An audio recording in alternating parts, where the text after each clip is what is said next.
Hello, hello. It is time that we actually do attempts of 11. We did a stream before where we went into some practice. And what we learned from that stream is while we could route everything pretty tightly, some of the execution sections in this game are quite hard. The stages are pretty mean. Some of the interesting things between, so there's been a split in the Touhou games between everything Mountain of Faith and onward and everything before then.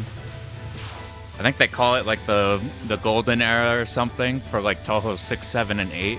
But those ones feel dramatically different. Going from like EOSD to Imperishable Night. These ones, what's interesting here, these feel a lot more arcade oriented. There's like less dead time in the stages. The stages feel more direct. The bullets in stages are really fast. What's interesting though, like the old ones felt like the play space was like more zoomed out because bullets were slower and there was just a chunk of them.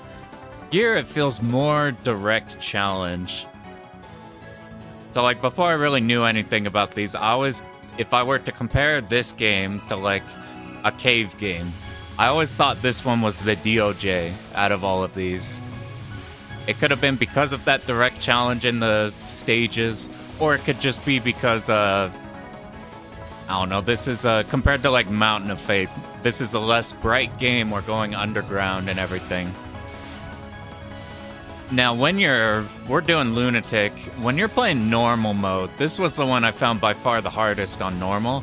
I even found like UFO easier on normal when I didn't like understand the idea of routing things and you just went with the flow with the UFOs on normal. This one's like one of the particularly mean ones. And this was weird. So I thought that we wouldn't be able to cheese this one. Obviously, we have the power system where your bombs are connected to your power. However, it's not as fucked up. Went with the replays. We went with the just bomb the shit out of everything with fucking. We're playing like bot raid. We're just gonna immediately suicide and then just be bombing everything. It's gonna be silly. So while we can't do Mountain of Faith was fucked up because you got so much power back, and if you died, you got like 3.5 power out of 5. This game they lowered it down so your max is like 4 for most of the shot types. I don't think you're getting as much power back, and the idea is the bomb should be less abusable. However, we found a way to abuse the bombs. It turns out that we don't really care about power. We don't care about not getting as much power if we just suicide and get 8 power back. So, so last time we were trying to copy Edamame's no miss replay with MarisaA. And it's routed super, super tightly to have enough resources to be bombing everything and make it to the end and have enough bombs. What a meta wolf.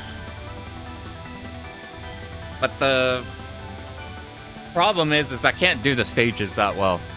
Stages are kind of hard. I'm thinking like stage 4, some stuff on stage 5. 3 has some stuff, but we kind of figured that one out. It got a lot easier with the new route we're doing. We're doing a new route from last time on the practice mode. We're just yoinking from a speedrun route. So the idea of this route is normally when you die, and we're gonna be playing MarisaA. What's going on with MarisaA is we're gonna have 8 options. We're gonna have 8 power total instead of 4. But our bombs are not going to last for very long. They do 0 damage. They do a fuck ton of damage when you put it on top of an enemy. So we have more. We can speed kill stuff. They're a bit harder to use. And whenever we bomb, we're losing our Alice options. We're losing shot power. And if we die, we go from 8 to like 3.5 or something like that. We basically get hemorrhaged on our bombs. However, once you die, and if you're on your very last life, you're kind of like contingency thing, like a cave game, or I'm not sure actually. Some games will, like, once you're on your last life, they'll give you a full power-up item. This game gives you all of your power-up back. It gives you drops a full power-up item whenever you're you just lost your like last life in stock. You're now on your current last life, which means if we just stay at 1 life to dying, we get an infinite supply of 8 bombs. We just have to spend them all and then suicide to our true last life. Build up the life again, and then suicide again. We just keep looping that, and we get an enormous amount of bombs. If we just played the game and got all the extends, and then we'd be getting, like... You come back with, like, 3 bombs in a life. Assuming you don't, like... Not counting, like, building them up on the stages. We get, like, 3 bombs a life that you'd come back with. Here, we're getting 8, and we're not, like, dipping an extend. We dip one at the start, but we basically have a fuck ton of bombs to use. With the caveat that everything has to go right. Everything has to go right, because if we get clipped anywhere, we have no life remaining. It's like playing a Yagawa game. You suicide down the rank, so everything's super easy, and then if you get clipped somewhere, your run's dead. But that suiciding down for the rank makes things a whole lot easier. It's gonna make most things brain dead. So the actual danger sections are fairly limited. So this run's gonna be especially interesting. And there shouldn't be too much fuck up. Now before we go into it, we could talk a little shot types if you weren't here last time. This is like the standard one everybody plays. Let me actually pull up like I'll show you how they work. I'm gonna pull up the practice mode. But the one that you see for the most part, I didn't even fuck with any of the other ones because when I was doing like normal modes and everything, because it just seemed like you just played this one. Like everybody online would just play MarisaA. The Reimu straight shot with the damage, it's usually the good. It's usually the one you see in everything. Like 6 you had Reimu B, 7 you have Reimu B, 8 you have just Reimu in general. I'll just show you what the power kind of looks like. So while we don't have the homing that you'd expect, this shot hits a fairly decent area. Like those options go decently far. We could cover a third of the screen. Movement's decent, and then you got this shit. And this game wants you to restream a lot. This kind of thing happens a whole lot. And it does like a ton of damage. So this is the one you see like a whole lot, and you get Reimu's tinier hitbox. So beforehand, I didn't even look at everything like that. But then we got the other ones. So what are the other ones? This is Suika's shot. This is the homing shot of this game. Shit is slow as fuck, and you basically gotta be near them. Look, the homing's it's not doing jack dick. This shit is so ass. It does no damage also. So that one's out of the question. This shot is completely fucking broken. This shot is so goddamn good that I was thinking of switching to it last stream. So if you look at our options, they face the other way, and we can lock them with our shot. So there's a lot of times where you could just sit up top, and a lot of the sections everybody else has to deal with. What up, Steel? A lot of the shots other people have to deal with, you can just sit up here, and before they could shoot like a dangerous pattern, you just sit up top, and then if you unfocus, you move super fast. You got IS speed. So this shit is really good, and it sounds really good for making the stages good, and we don't even need to face bosses, because look at this. We do have a bit more power, but look at this bomb. It lasts for forever. It tracks with you. It takes 100 years, and you can shoot while doing it, and because of the way our options are, you can sit on top of the enemy. You're hitting them with like double damage. You're hitting with the front and the back. This shit is ridiculously good, and I saw a replay where they literally just did this for every single boss pattern in the game, suicided, and then did it for every boss pattern in the game. Every big enemy on the stages they would bomb, and then everything that you could choose by sitting up here, you would. So that shot is really appealing, and I suspect that shot's gonna be way easier than what we're actually gonna be doing. Here's, before we go on to Alice, here's the other ones. Here's Notori. She's like shitty version of Raisin in 15. Or, I don't actually know if she's shitty. I just assume she's shitty. She could be sick, and it would be interesting doing one, but, like, her whole thing... This is the MarisaA straight shot. The thing about this one is if we bomb, we have a shield, and if we... I don't actually know how much we refund. You refund if you don't get hit during it. It's like a Sakya bomb in 14. Or, is it the one in 14? Or maybe it's in 7? You get refunded half a bomb. We got 50 power back. So, like, it's interesting. But, that's not helping us kill bosses. Not helping us cheese. Yo, what up, Germinator? We're doing a hard one today, but it might be easy. It all depends. We're basically playing R-Type today. We have to do everything perfect, but if we do, it'll be sick. Anyway, this is a MarisaA Beast, so this bomb is pretty solid. If you tap, shot, and whatever, we got Garaga options. It's more like the Hellfire shot switches from Touhou Plan, more than anything. But basically, we can hit anywhere you want, and this is the coolest shot type in the game, but it's really hard. Yeah, the Garaga shot. I was initially going to learn on this, because there's a shocking amount of Japanese resources that show you, like, and slow down and show you specific spots to stay that'll, like, kill everything. Yeah, we got the Hellfire. I didn't make that connection till right now. That's the coolest shot in the game. That's the most respectable shot. It's so fucking sick, and it'll take a lot of work. Use the rolling Reimu shot. Yeah, we were talking about, like, first Reimu shot. This is, like, the default, probably just best one. All the Reimu, like, straight shots with the damage is good, and this is oddly useful in this game. There's a lot of restreaming sections in this game where cutting back can be dangerous. You can get yourself killed because you're not, like, invuln here. They can, like, shoot your ass from the other side. I always just played that one because I only ever seen people play that one. But has anybody ever fucked with Alice before? This is what we're gonna be using. Oh, the one that shoots backwards? Oh, this shit.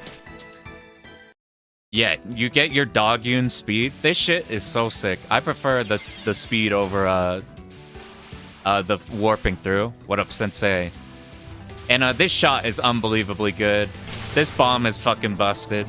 But we're gonna do a different cheese strat. We should be doing the Aya strat, but instead of doing that, we're gonna do MarisaA. So if anybody doesn't know MarisaA, this shit looks so ass when you pick it. So you hold shot, and this is your straight shot. You do more damage with shot. It's like pro gear. Or like we were playing a Ghost Team in 8. And if you hold focus, you get your spread shot. Now, at max distance, the spread shot's pretty good, but yeah, look at that. 8 bombs. 8 of the motherfuckers. The problem is this bomb does 0 damage. Look at this fairy up here. It barely killed the fairy. But if you sit on top, it fucking annihilates them. It does so much damage up there. Look at the difference comparison between shooting a bomb at the enemy. We'll pick a boss. Look at the difference between this. Look at my glorious laser damage. It did jack fucking dick. Now look what happens when you sit on top of them. Oh, I missed. She went away. Here's a better example on RC because she doesn't move on the first pattern. Yoink.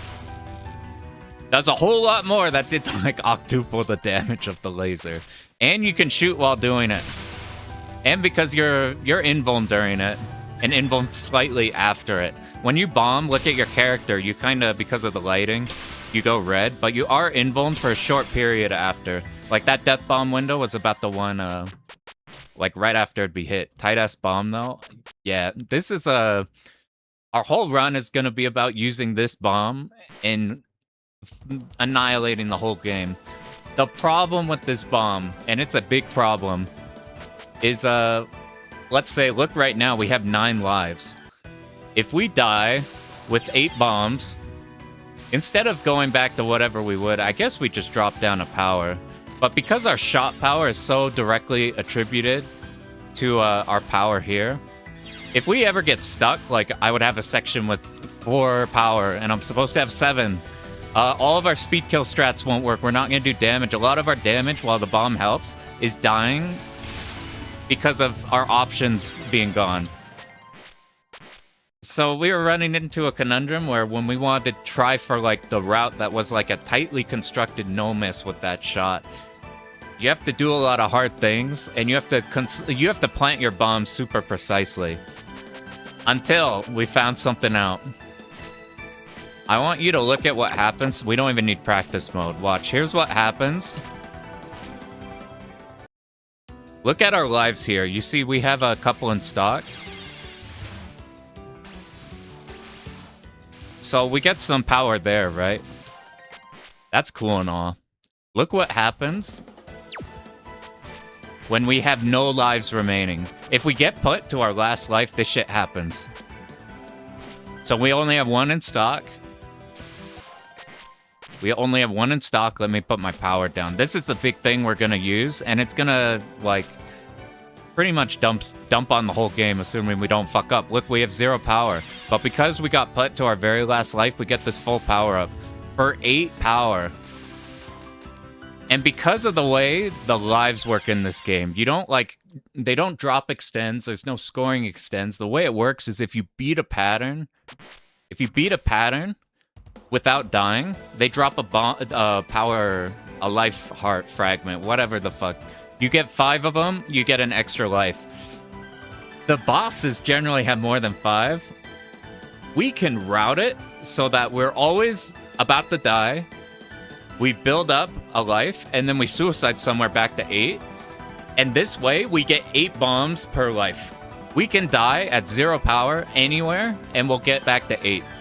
So we can plan a route around these life fragments to pretty much nullify everything. We can bomb the living fuck out of this game. There's a problem, though. It has the Garaga problem. You suicide for rank, and then you get popped. You get clipped somewhere before you can, like, get the next extend, and then your run's dead. We basically have to treat this like a no-miss game. We need to do everything perfect, but if we do, then it simplifies the game a whole lot. So I'm really curious if this run is either going to be a reset haven, or it's just going to destroy this game and be so much easier than not. I, like, tracked the... I was going to show it on screen, but fuck it. I tracked, like, exactly how much resource and power we want to end off on each stage. We have everything routed extremely tightly. There's a few areas where I made it so, like, they're a bit adaptable if we fuck up somewhere, but for the most part, we cannot fuck up. If we do, what we're going to do is we're going to go back to practice, run that section back, and then if we get into Reset L, we'll have practiced enough. Find all of the small issues. I think I've ironed out everything that could happen, but Stage 5 is the problem in this route. And Stage 4, to some extent, is a bitch. Stage 6 is luckily, like, should be fine. As long as we don't get clipped anywhere, which should be restricted because we're gonna bomb a shit ton. The other problem, I got 7 hours of sleep. I felt like I got 5 hours and I just worked out. My arms are fucking tired and I'm about to fall asleep. So we have to counteract. We cannot do dodging, but luckily the shit is all routing. You thought you were in Touhou for fucking dodging. You are incorrect. We're here to bomb. We're gonna start the run.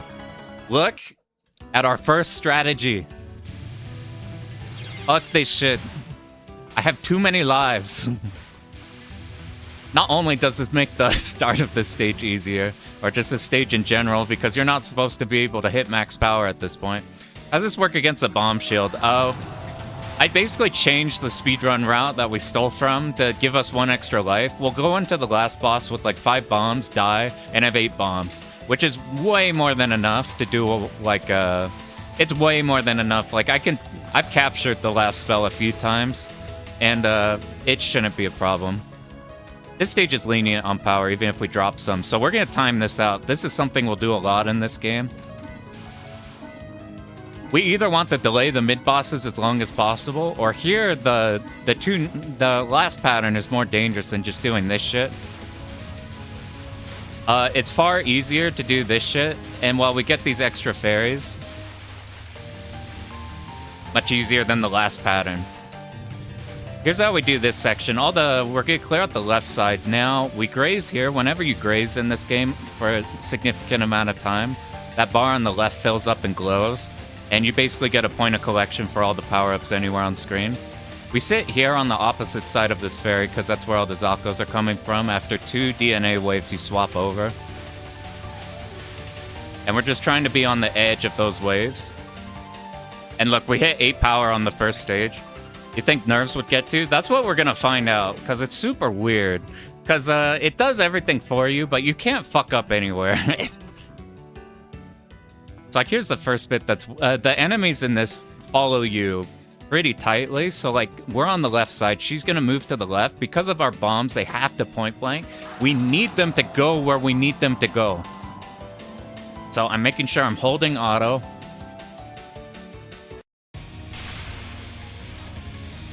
I did it too early. We have to dodge. Sorry.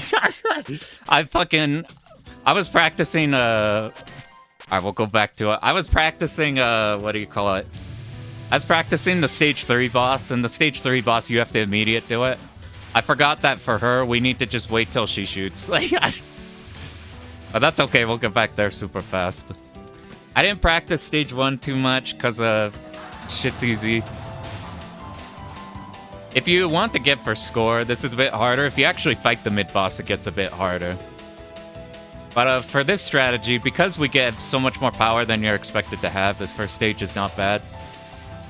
If we keep grazing here, it keeps that chain going. We don't have to worry about the power-ups. Now we'll just sit here. This one, just literally on sound, you tap once to the right. So this is where I've practiced the later stages past everything 3 and beyond a shit ton. Stage 2 is really easy. We have to see if we forget anything because we have to do everything perfect, which makes this route super fucking weird. I don't know what to think about this because you're gonna see how it nullifies the bosses. All the like hard-ass bosses you might run into. Like a stage 5 boss is not a non-issue. And we're not even gonna like completely cheese that one.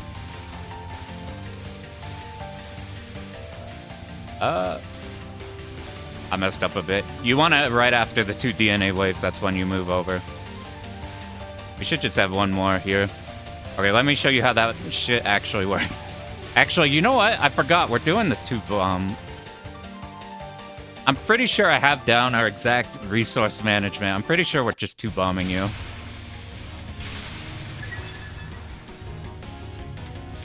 And then how about you? 2 bomb.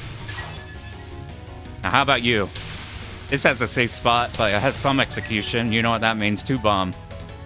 Now we only have 2 bombs left, so what are we gonna do? We bomb here, all the red bullets are gone. Actually, we have another bomb. We bomb again. So this is what the game looks like. If we get clipped somewhere, we reset. If we don't, the boss fucking dies. And look, oh no, we have look at our lives right now. We cannot reach 2 in stock. So we have to die now. We must die right now. So what we're gonna do is we're just gonna do this opening section. We'll just bomb here. And then this game also has the Garaga thing where enemies take damage when you die. And bam, we're back to 8. I forgot. Are you on the left? Fucking, you're on the right side. I fucking hate this game. Okay, this might be a problem. Luckily, we have 8 power here, which is God, I knew I should have taken sticky notes, man. This stage and stage 3 are inverted. All right. So look, we're now gonna get a mid-boss, and she's really easy to do normally. Oh, come on. I fucking missed. Here she's easy to do normally. There's a safe spot there. But the thing is this section here is really easy with 7 power and not 8 power. You see the way our spread works? It kills all of these. Score, never heard of it. Yours would prevent us stick to tight routing. It's super nerve-wracking. We've done like, this is how the Escaluda 2 run was. And I got Galuda 2 to a point where there were like, it was really just one pattern on the final boss. And then fucking Cesari's 3rd pattern, or like opener, but done over again. So it's like, it gets super comfy. It's just like, you have to be comfortable with it, which is why it's gonna be interesting today. Anyway, this shit we just bomb once, and because it has to get set up, It just dies. We're gonna 2-bomb this.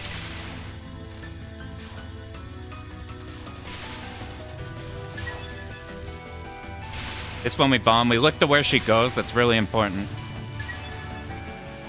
Now this one, look at our lives. If we capture this spell, if we don't die on this spell, then we're not gonna... It's gonna be a problem. So we need the full power up here. This one we're gonna bait. To make the next stage easier, we're gonna just 1-bomb this one. This setup's really easy to do, especially with 8 power. You're routing the movement down to exact pixel. That's my preferred way to play. My favorite thing is routing a game, routing the difficulty out of a game. I don't want to like kind of know what I'm doing in a section and then I'll be like, if I'll cover my weakness with dodging or anything. Dodging is my least favorite thing on the planet because it's inconsistent. If I can, like, I will happily spend more time in the lab routing down exact movements if those movements will guarantee a kill no matter what. So like Parsi there's no pattern there that will kill us because the setup automatically kills it. I didn't even have to do anything. I could completely disassociate and Parsi will die. And the execution, for stuff like that, it's not bad. Some stuff later is when it becomes a real problem where like Stage 5 has some execution in it, which could be an issue. Stage 4 we can kind of fuck up.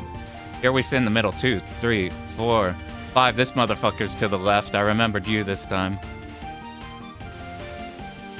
1, 2. This time to the right. We need to go down and not be hit by you.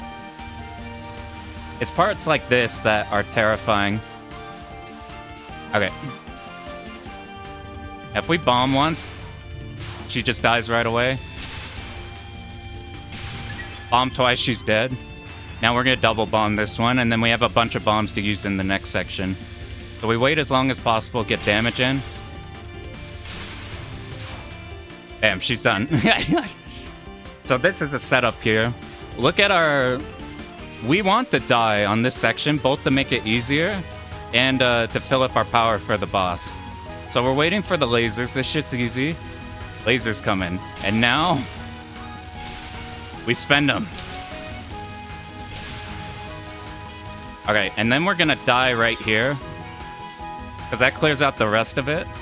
And bam, didn't have to do that hard section. So this is the advantages of this type of a game. If we die right now, we're fucking dead. But, like, you can't die on that section. In fact, we did die on that section. So that's the kind of shit we're trying to do. Now, okay, let me just super remember. So we need to bomb immediately, blow up all the Zako. We need to move downwards. We need to do the bait. After that, the rest I could do. Okay. I'm holding C. I practice this all on keyboard, so I have to think so hard about the buttons I push. Okay, we didn't get all of them, but we can dodge. Okay, stay down. We're gonna do this one for real. This is where I deviated. I came up with my own shit for this boss. Because I want to enter next stage. Usually you'd suicide on a next stage or this boss. I want to go into next stage with a shit ton of power so that I can die at the end of next stage. So what we're going to do is some of these patterns we're going to do for real. Like this one right here. We kill 2, move to the right to bait her. Now we just need a safe spot. Okay, now we're set up. This is a safe spot. If we keep shooting her, the patterns will deviate. If we don't shoot and kill any yin-yangs, then this shit's all the same. We always just escape out here. And we're focused on every red wave is to the left of the enemy. And then we just time this shit out. We're not gonna get a life, but that's good because we have everything routed down to the exact life piece. Up until the final boss. Okay, here. We want to spend 2 bombs here. 1. Wait. 1. Dead. 1 should be enough. Be careful not to get clipped. Okay, this shit we have to do normal. We can 2-bomb it, but we don't want to. If we die, it's gonna be right here. Here's the setup. We put our ass through these purple bullets at the end of the invuln. Let me dodge. I'm bombing for safety. I didn't see an opening that I could get out as much. 4.5 is not what I want. Let me think about if that fucks up anything. I think it's fine. There's a cat mid-boss that gets kind of tight. Okay, here's a... Yeah, the yin-yangs... My thing is, though, you kill... For certain ones of those patterns, if you kill them, their pattern changes. And they get... Here, let me do this correctly. This is where we'll die, if anything. This is one of the kill points in the run.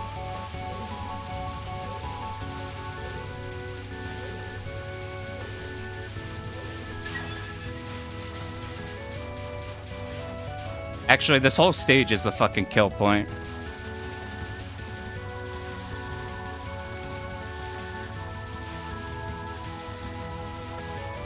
Fuck you.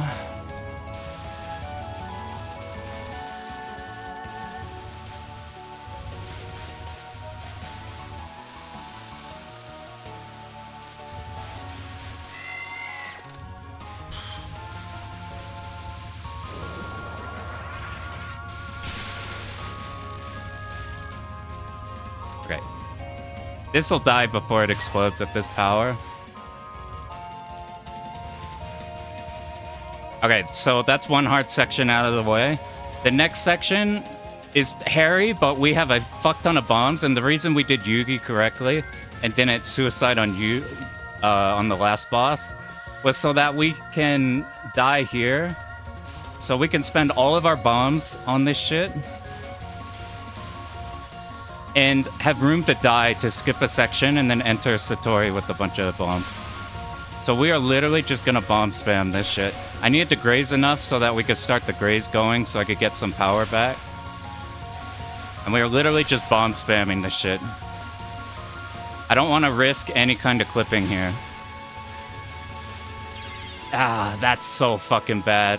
Ah, I knew I should just bomb that, man. I don't know how to deal with those at not full power. It's fucking horrifying.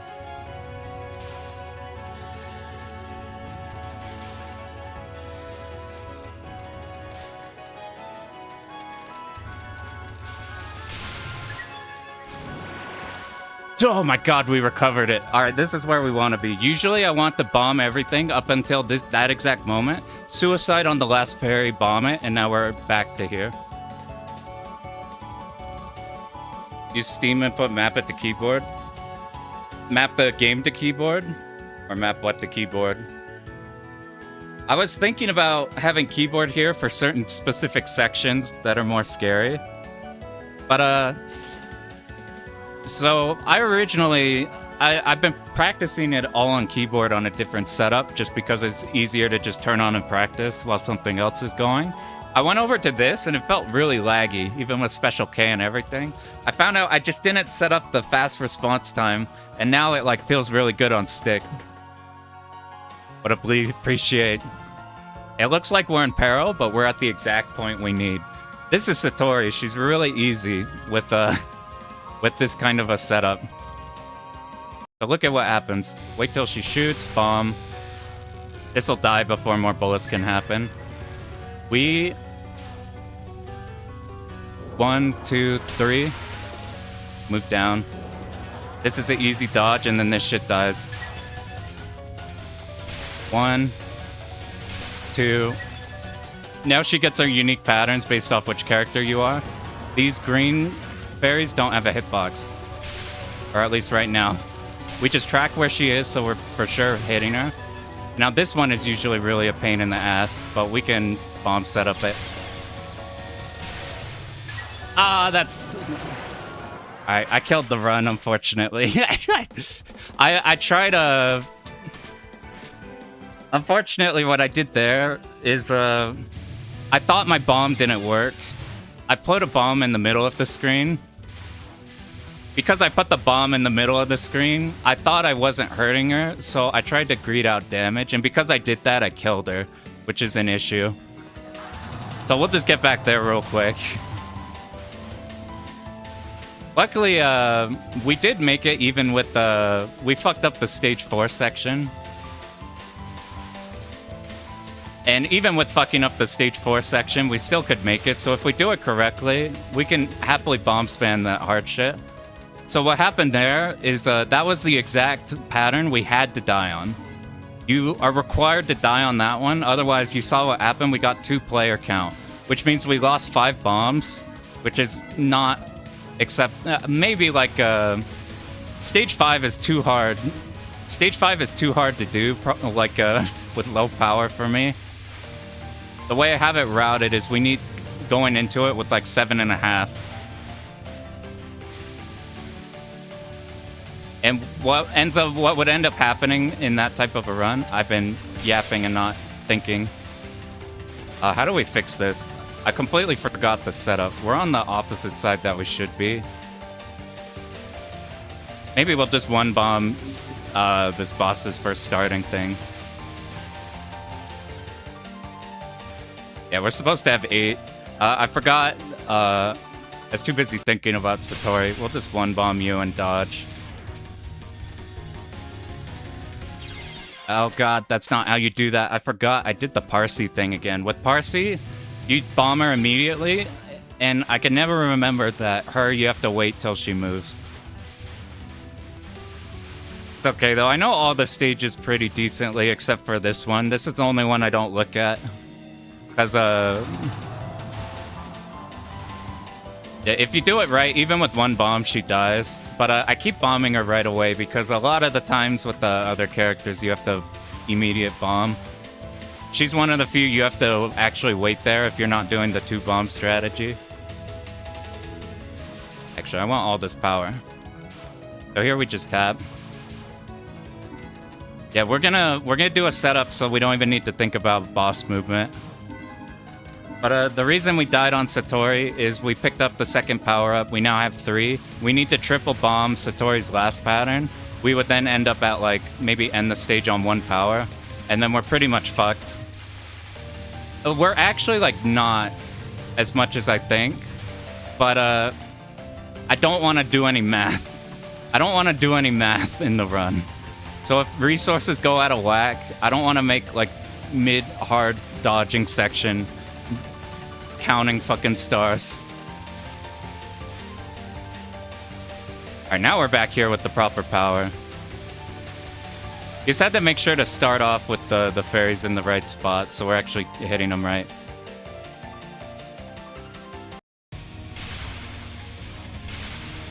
Here's all we do when we actually have resources. This one, I'm pretty sure you don't even need to grease damage here. You could just double bomb it, but we'll just do that anyway.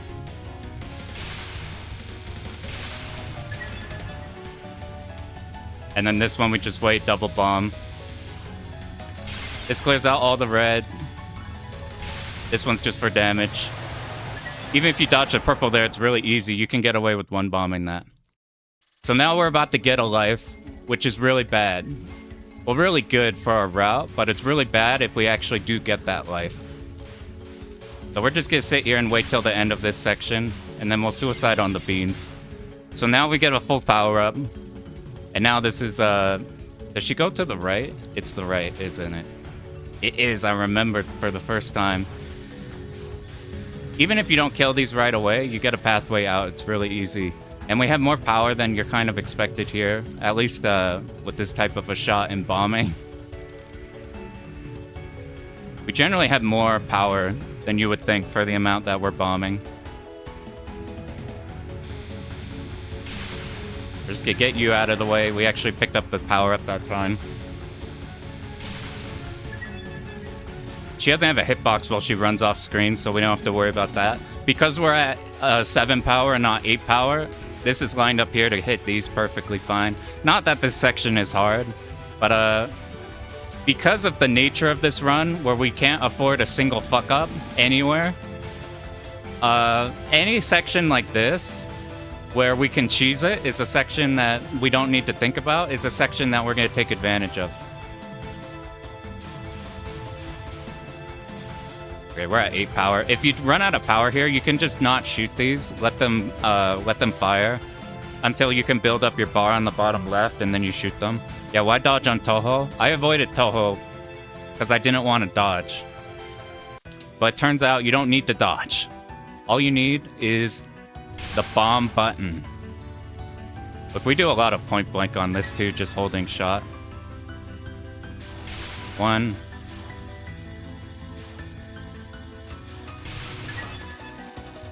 This one, we need to watch our movement. If we don't, then our bomb doesn't work and it's a problem. Now, this is the one we need to die on.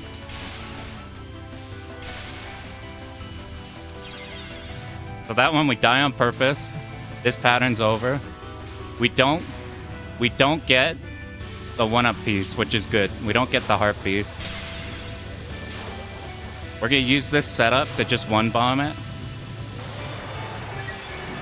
And now we're off on the next stage. Are you gonna do all of them? Yeah. On brand for Marisa? It kind of is.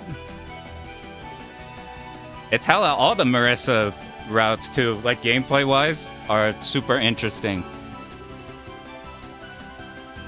Easiest Lunatic clear? It should be. We just have to not make a routing fuck up. I don't think it's the easiest even with this strat, just because we have to be perfect at all times. It works. To me, this strat is like playing R-Type. Or like R-Type execution is, for the most part, not actually that hard. It's more of a routing and knowledge check more than anything. Yo, what up, Fudio? Speaking of R-Type, I need to go look at your Touhou for 3. That's not good. Okay, it recovered. Let's just, I messed up a bit, so we have to do... Alright, we're gonna just one-bomb the second pattern, I think. We're gonna dodge for a bit because I spent an extra bomb there. Now we get 2-bomb this one comfortably. She moved down, so that's convenient. She's dead. Now the rest of this should be set up. Even with like, if every stage was like this stage, where there's not really like an execution requirement, it's just a strategy requirement, I think this game would be one of the easiest ones. The problem is, stage 5 exists and stage 4 exists. Alright, we're gonna wait and die on the last set of lasers. So now we're back at full power. Yeah, it looks super fun. Ted, I need to see your commentary on it. It's a collecting safety strats. I wouldn't learn from me, but I would learn about the actual safety strats from me. It's basically, look at Edamame. He's the lord of safety strats. This one, we are doing Edamame, but you have to execute on the stages. In hindsight, it might still be easier because you can die and you have like 7 lives in stock. But this strat's too cool to not do. So we need to hit in the middle of her so we don't have to dodge. See, we took out mostly yin-yangs. We can even point-blank get it over with quickly. This one, stay at the bottom, don't POC. We have to be over here to pick up this. Okay, cool. It doesn't get too much harder if you blow up the shields, but the shields will create slow-moving donuts. Okay, after this one, we point a collection, move down and bait. Point a collection, kill 2, bait to this side, do dodge. I might die here. Okay, we're good. Fuck. Does that cause problems? Okay, you don't want to shoot the blue. The pattern, I'm pretty sure the pattern can change if you destroy yin-yang orbs. We do this shit so it's consistently here. Once we do that setup, we're safe here. We just go to the left of the enemy. Oh, you fucking jackass. Holy shit, what happened there? I've never seen that before. What did I do? I guess we just needed to... I'm not sure what happened there. I guess we'll just stay and not move fast enough. I've never seen one so delayed. Maybe I've just moved slower in general. It's all this shit that we have to iron out. Once we do, everything will do itself. I practiced a whole lot of 4 and 5. so we don't fuck up the end game. So once we reach there, it should be fine, or we could get messed up there. That's why I said this one's gonna be Reset City. But it's gonna make... They'll make things... I don't know, maybe this will be a harder one than normal, just because of the no fuck up. Okay, let's actually do this right. We're just slow streaming.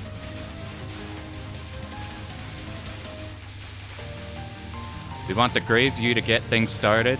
This rock determines the start of this section. We kill this top one. And the Zako first come from this side. 2 waves, we swap. 2 waves, we swap.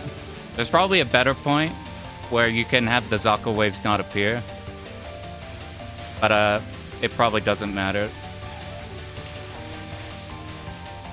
Luckily, this isn't a 2-loop game. Thank fucking Christ, we could just go onto there. What up, Bempus? No, the strat we're doing means this is like, we're basically gonna be resetting the first stages like over and over again. Alright, 2 bomb. We just need to get the... If we can have the Yugi fight go fine, then the rest should fall into place.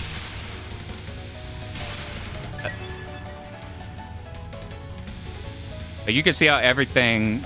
We did this to ourselves though. We're playing a 1 life strategy where we have to stay at 1 life in stock at all times. We have to stay here because every time we die and get to our last life, we get full power, which means we can like quadruple the amount of bombs we can use in the run, with the caveat that if we die, then the run's over. It has the rising effect of making the game easier, but just can't fuck up. Okay, we got all views. See how easy it is to hop out of here? Like, stage like this is the easiest stage in the game. Like, this whole stage falls apart. There's nothing it can do to you. Or even the bosses can do anything to you.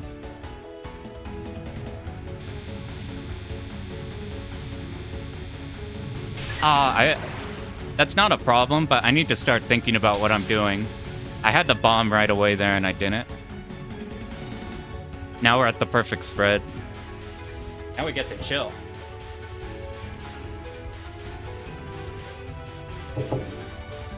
Alright, what went wrong with the Yugi fight? We've done everything right there, except we just need to be aware of the 1 lingering bullet. We just go slower, that's all we gotta do.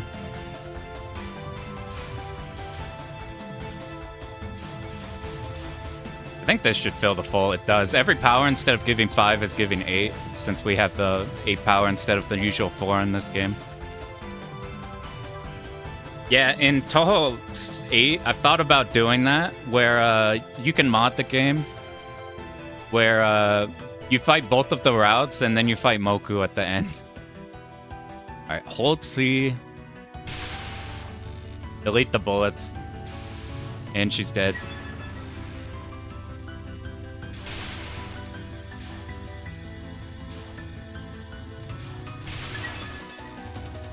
One, 2. Is that enough? It is. Oh, fuck, wrong side. I don't actually know if you damage her. Okay, now we suicide.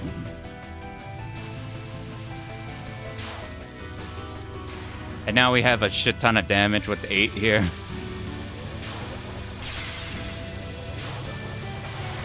And it's dead. I think last time we didn't hit the bomb on her. Yeah, LOK extra after fighting that would be terrifying. Yeah, that whole phase, if you have exactly 7 power, it makes it super easy. This stage should be super easy. Let's see if we can find a way to make it hard. We want to make sure we're grazing here, so we get our full power up. Normal shot here in the middle. These 2 are perfectly to hit these fairies. 2, 3, 4, 5. They go to the left first. Alright, now it's to the right. So middle, right, go down. Stay here, so we're killing the yin-yang on this side. I fucked it up. Oh, damn it, dude. I thought I was fine because I killed the one on the right side, but because I didn't kill the one on the left side, I died. I should have just bombed there. I thought about not bombing because I didn't want to make the mid-boss harder, but we literally just showed that we could do the mid-boss without dying. With the one extra bomb. Yeah, don't. What's cool is you get the Garaga effect in this game. I think you do in the other one as well. Double spoiler was the one for raw dodging. Is that the camera one? You have to, like, last a really long time on those ones. I can see where that'd be a thing. Alright, so I'm just gonna plant a bomb on that section I died on because I can Hala one bomb that one pattern in the middle. I just got scared because you do have to like do a split. I fucked up. We're just gonna time out this pattern. I need to. This is the run I probably should talk in the least. I should make sure I'm talking on sections that don't require a routing issue to solve. But this is fine. We'll just time this out, and then we're back to where we want. We're supposed to time out the first pattern.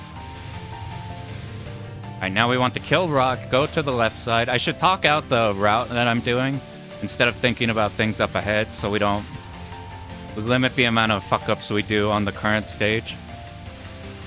So 1, 2, now we could go to the other side. If we do it correctly, I didn't lab the exact timing. The Zakos won't shoot at us till we're over the other side. I think you just go early, like right after the 2. We didn't hit 8, but that doesn't matter. I'll even show you. This is what the... I'll just double bomb.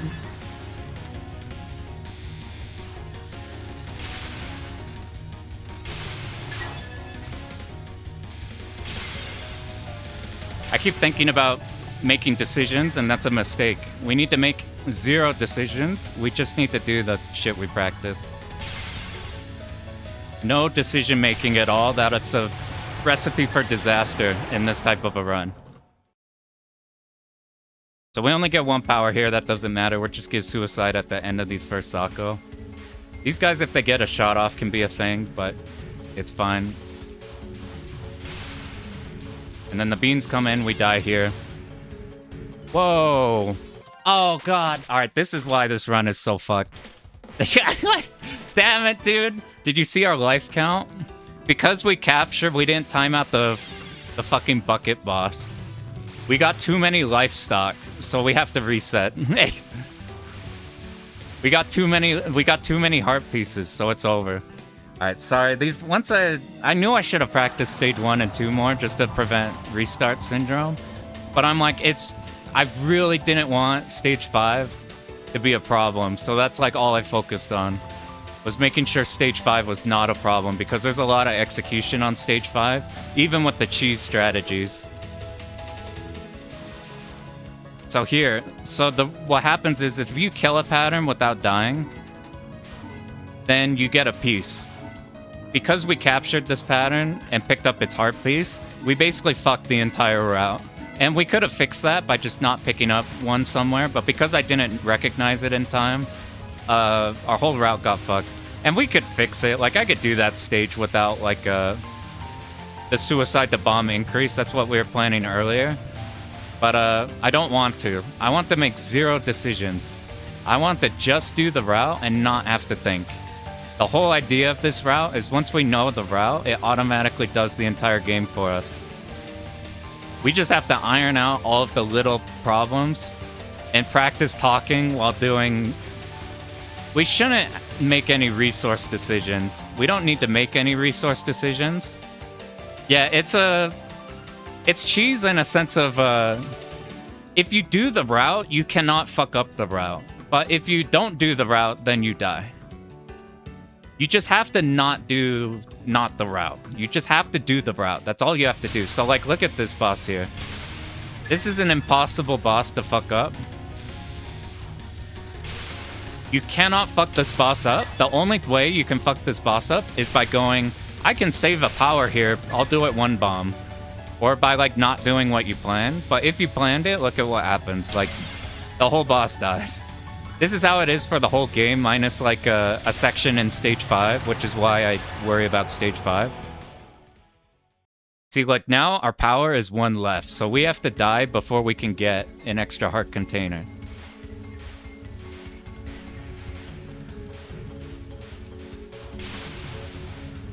So just wait for the beams, Bob. Shit's so satisfying when you die and it blows everything up. We just do have to iron out little things. That's why I equate it to R-Type, where R-Type is like R-Type isn't hard. It's just like your route has to work, and if it doesn't work, it's over. So I equate it to like this, where it's like we have to no miss basically, but it shouldn't be. The actual execution is not a thing. It's just remembering everything. Because we swapped over to this strategy yesterday, we haven't had too much time to iron things out, but due to the nature of this route, because of shit like this, there shouldn't be any execution anywhere. The places where we died on stage 3, where we died on the last run we were there, is because I refused to do the thing where we had an option select for. You can bomb there and be fine.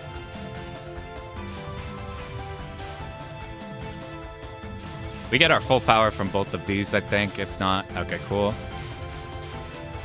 So like you see, this whole stage is brain dead. Super, super brain dead.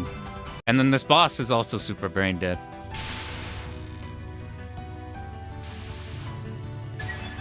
We're doing this until we have this shit super tight, and then the whole game should fall apart for us.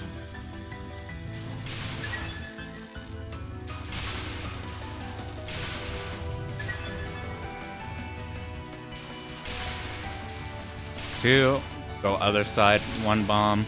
Stop shooting so we don't kill her on accident.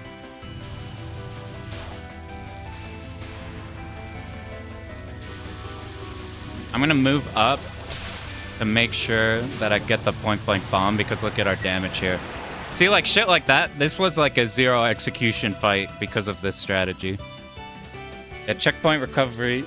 Yeah, so I only have experience with clearing like R-Type 1 and like Gradius 2 in the vein of like those types of games. And like R-Type 1 is so fucked, because even if you can recover the hard checkpoints, you can't get your 2 bits back outside of getting lucky on the second to last stage boss with the fucking junk. And then the like last stage is super fucking hard because of that. So I'm like, we're treating this game like that game where it's like you just cannot fuck up. Yeah, I'm actually a believer that Gradius doesn't have Gradius syndrome outside of specific points. I'm interested in checking out like R-Type 3 and Delta though, because you can die in those runs without like well, I need to look more into 3, but I don't think like dying in that run is like a reset the entire game effect. I need to... Oh, we almost fucked up. Okay, I'm gonna bomb if I fuck up. Dude, what was I doing earlier? I figured out a strategy to make it brain dead, but I've forgotten the strategy because I've been going through too many new strats too quickly. I can't think about it in the moment. We're just gonna do this because that dodge is really easy. A Gradius 3 is the exception. That one in 4. Alright, we have to dodge now. Just kidding, it worked. So like a section like this is a non-execution section. So like just tap, tap, tap, tap, tap. As soon as the lasers come in. I wonder how I capped that one with 2 bombs. I thought I didn't hit the point blank thing. And now we go.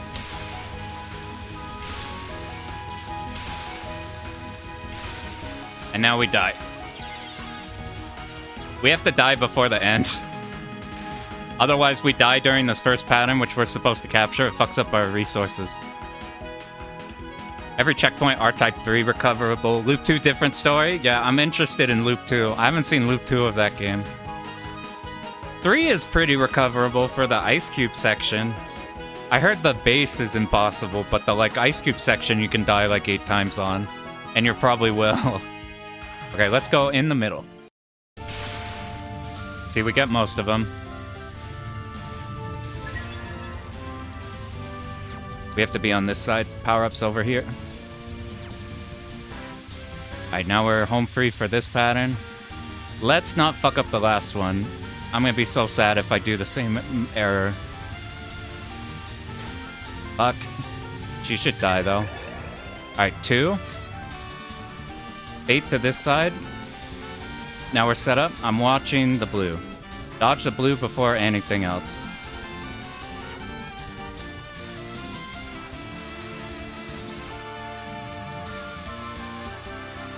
See, I took extra time because I think I dipped down on that top left blue.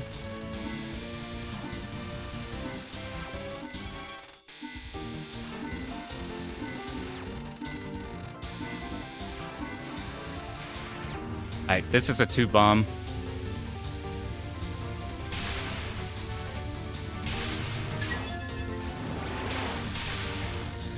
This is hopefully a 1 bomb. Now we have to do this one correctly. At least, ooh, that's a nice, easy, safe spot. We're gonna do this setup. We used, our...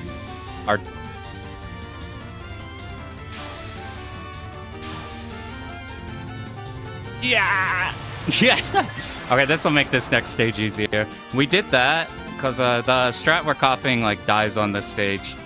But, we're going in with 1 life of leeway. It'll make it so the second half of this section we could bomb the shit out of. Yo, what up, Kirby? Gradius 3 kick butt. Dude, that shit is, like, crazy hard. If you want to play Gradius 3, my favorite thing is look up, like, CPS's glitched run of it. There's a glitch on the flying section. The Space Harrier section. Where you can time a thing to give yourself invulnerability from bullets until the Ice Cube section. That's the only thing that would get me to play that game. You still have to do the Ice Cube section. But like, shit's a thing. You missed like the last 3? Don't worry, we'll be stuck here for a while. This shit is hard. And we've picked a route that makes it really easy and really fucking hard at the same exact time.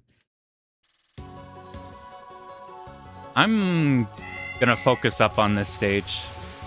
This first half is a problem. Damn it.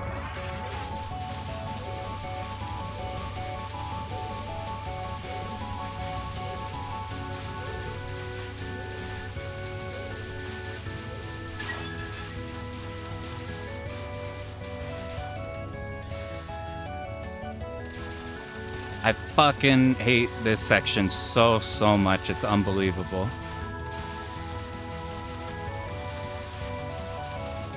It's because of these tiny... Shit. These lingering small blue ones are such assholes. It's unbelievable. Alright, cool. Because we did the Yugi fight good, we have leeway here. Come on, come on, come on. Ah!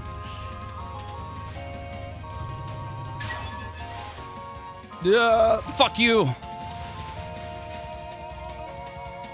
I thought I killed it, so I guess I delayed killing it a bit. The green shots came off. Alright. I think this wave, we start bomb spamming from here.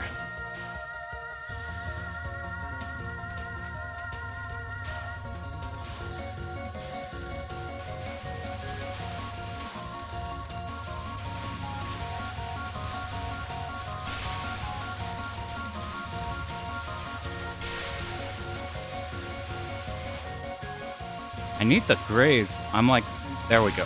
No, we're not getting. We'll just stick in one spot because we missed the graze thing. Ah, you piece of shit. Alright, cool. This section should be easy, but I find ways to fuck it up, so that's why we wanted to carry these bombs into here.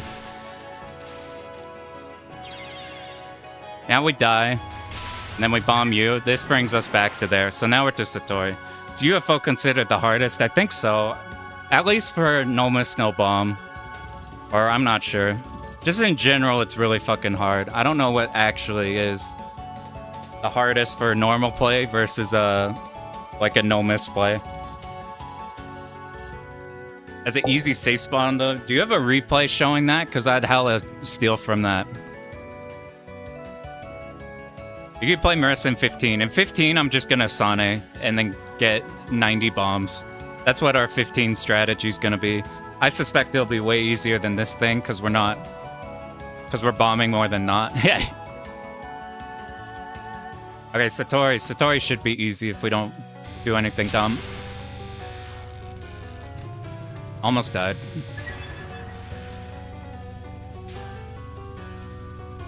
One, two, three.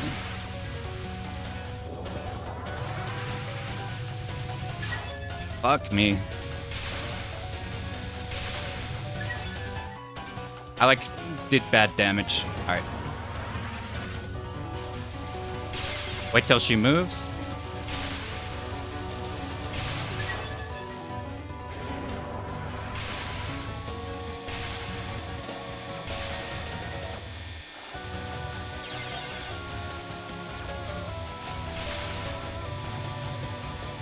Oh, you fucking shithead.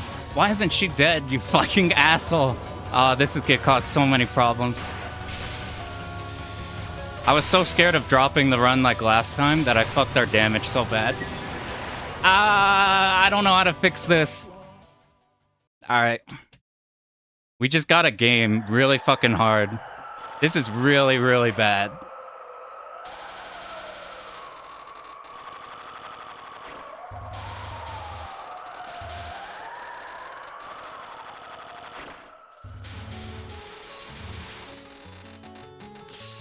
This starting section's gonna be a fucking bastard, too. Alright, here's what we do. This is my least favorite part of the game.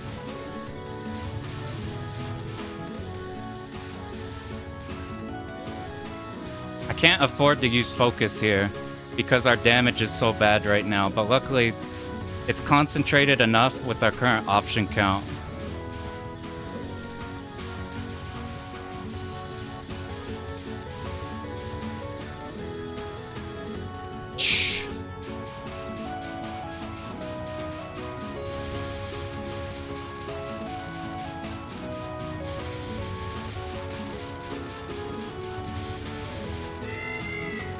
Oh, this isn't gonna be good.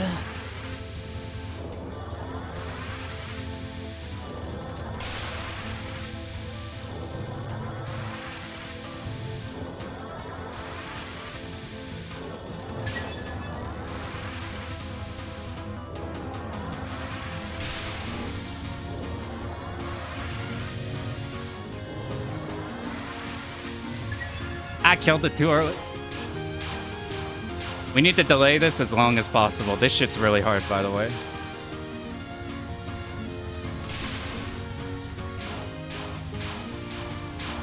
I think I got it figured out, but it's still, like, painful. Good.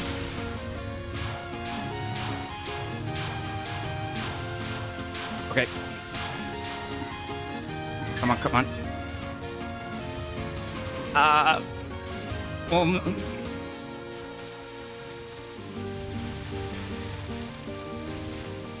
This is... I don't know how to fix this shit. We'll think about it more on Orin. We'll think about it on Orin. Maybe we get a lot here. If we can get away with not... Okay. Oh, you fucking jackass bullets, dude. Get this shit out of here. Alright. Oh, fuck me. I need ammo. These don't give shit. You guys, however, I need you badly. Yes, we're back on route. We did it. Oh, thank fucking Christ, dude. Oh, God, dude. Man, usually I need to bomb that second F section more, and the cat is like... So the reason you delay killing the cat is because that section with all the tiny bullets is so fucked. It's so fucked, and you need so many bombs if you kill the cat quickly.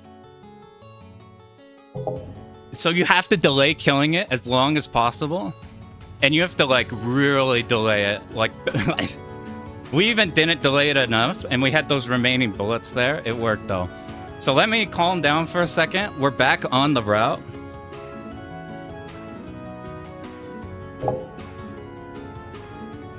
Yeah, MarisaA could just phase through the wall, and it's super nice.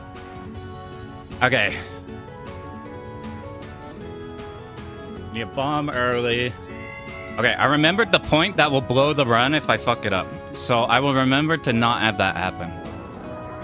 So Orin is everybody's nightmare, but with our strategy, it should be free. With the emphasis on the should be. So we don't want to kill the dolls because they are used in the next pattern. But here we have a safe spot.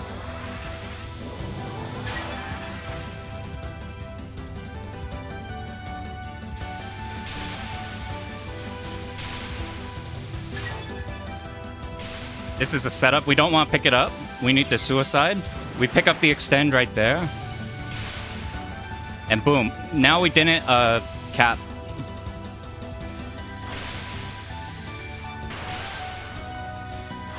Oh, fuck. I messed up. We have to do it for real.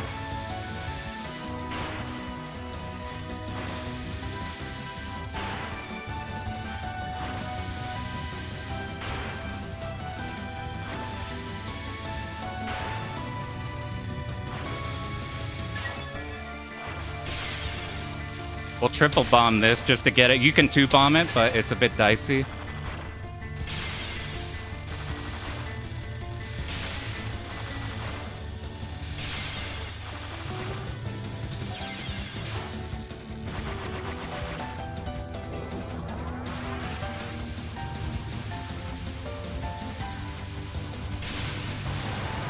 And we're through Orin. That's like a setup. I didn't even... Like, the two bombs on the big circle pattern we had to dodge should have been free. Are we at the right amount of... Okay, we are. I have a chart that shows exactly how much player count we should be. We need to be here with 3 heart pieces. Now, Orin's... She's honestly fine with, like, these type of strategies. Like, she's easier than, like... the one part on Satori that could be a problem. I fucked up the bombing. I didn't get a bomb, I think, point blank on Orin, and I did it early. So we had to actually do that circle pattern. And I couldn't be asked to do the baiting on the wheel pattern. You just have to die on one of those later 2 patterns, and we're set up correctly. I'm gonna just try my best not to fuck up this stage. Oh, sorry, I'm probably gonna try not talking just because this shit is especially stressful with the one life.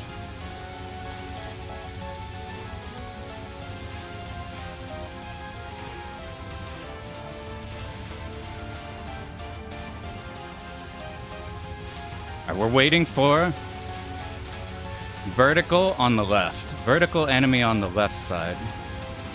Cut back. Hunt. Excuse my language.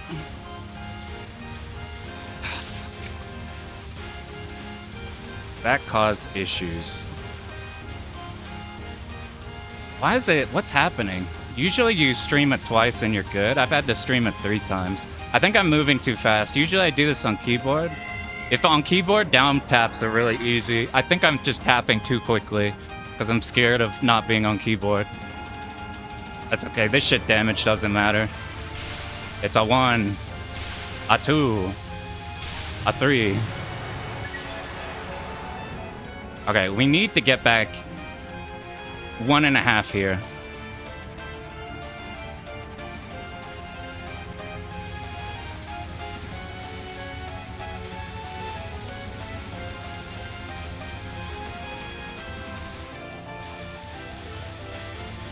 Oh no, dude.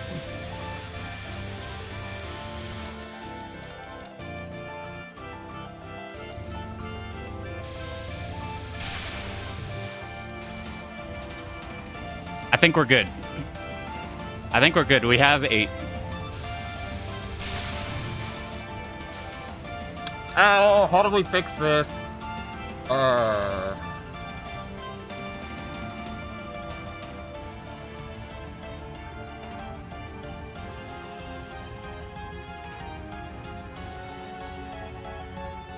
I think it still works.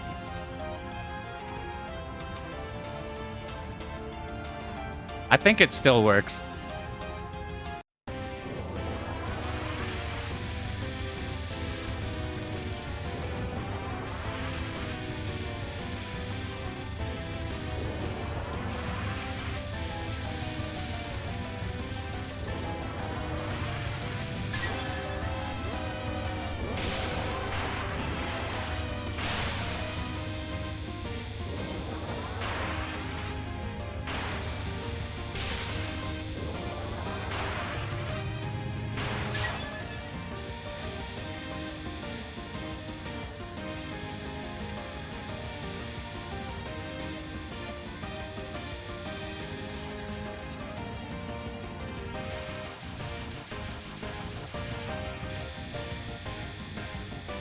Okay, so then we have this set up now. It repeats this over and over again. You do these same exact movements on each side. They avoid colliding with her, and they delay the pattern. We both do not want heart pieces, and we do not want to spend any resources here. So we do that by just skipping the pattern. It's always up after this. We go down so we don't run into her. We go across the lane she created. We're down here so we don't ram into her. We go up to bait. We repeat this over and over again. So we just have to do it one more time and get across one time. Alright, 1, 2, 3.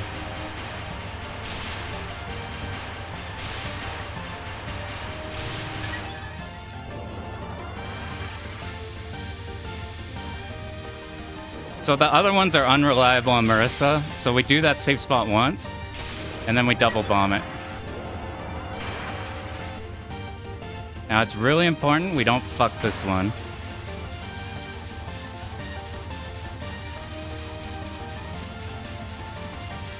So this pattern is easy, however, I'm extraordinarily, unbelievably paranoid of hitting an up direction. Like, you have no fucking idea. On keyboard, the shit, you cannot hit an up direction on accident. But here, I'm fucking mortified because of the way I'm sitting right now. I'm terrified that maybe forward is not directly forward. Maybe it's like slightly to the right. And now it's getting in my head. Anyway, one bomb there. Oh, that was dog shitty. We made it through. All right, one bomb, no shot. Suicide.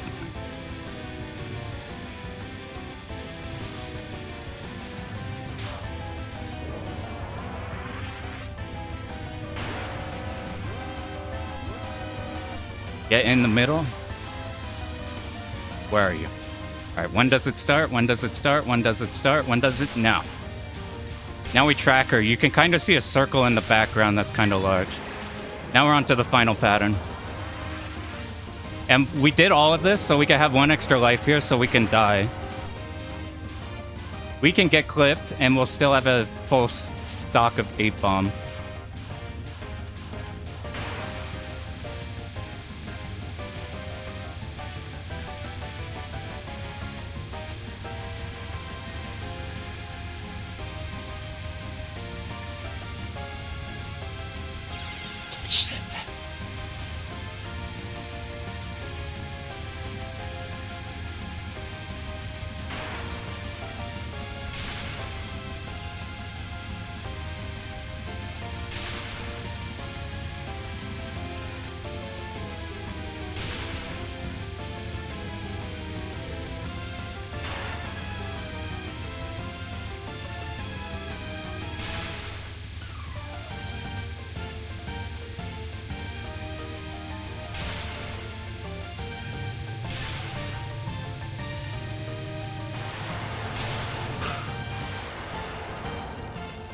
That's how you take a hard run and then make it brain dead by making it really hard. Oh, thank Christ, dude. Oh, I'm not doing that type of a strategy again. I really like that we did it just because it's so unique, but Jesus Christ. That's why I made sure we did. Usually you suicide on Orin, so you go into this fight where you go into the final pattern with 8 bombs, but that's all you get. You don't get an extra life. I got clipped there where I should have bombed because I got so laser focused on getting through because the white bullets were all in the middle and I had to go to the left. I made absolutely sure that I made it to the left and then I backed into a red one. What you do on that pattern before it gets to the second to last and the final speed up variation of it is you just tap left or right and they move at the same pace as you. So what I did is I moved like to the left and then I moved down because I got scared of like losing ground. And because of that, I got clipped there. And then because I didn't have the extra room of leeway, I didn't want to go for any scary dodges. Every time you bomb there, you're losing shot power. So you're just doing less and less to the boss over time. Luckily, the actual ending section, the very, very last bit, is actually the easiest because the reds are spread out a lot. But that second to last section is like super spicy. And because we're on Alice, while holding focus, we're not doing too much single target damage. And it's way too fucking terrifying to unfocus there, even for like a split second. So that's how you turn a hard game into a only slightly easier game. Now do Koishi. There's a... What was it? I saw a run where somebody did like a no movement extra fight. Or something. It was either that or like no vertical or something. No, dude, the UFO's the best part. I wanted to get through this shit because I'm unbelievably stoked for UFO. I think UFO is probably going to be my favorite game, gameplay-wise. Going off of... I keep watching the route of it, and it... Like, everything about it I like. Dude, what's the... My only thing... The only thing I'm wondering about... If you have UFOs stocked up and you die, do you lose the UFOs? That's the only thing that I'm concerned about. If you can do that, then you can die and it'll be fine.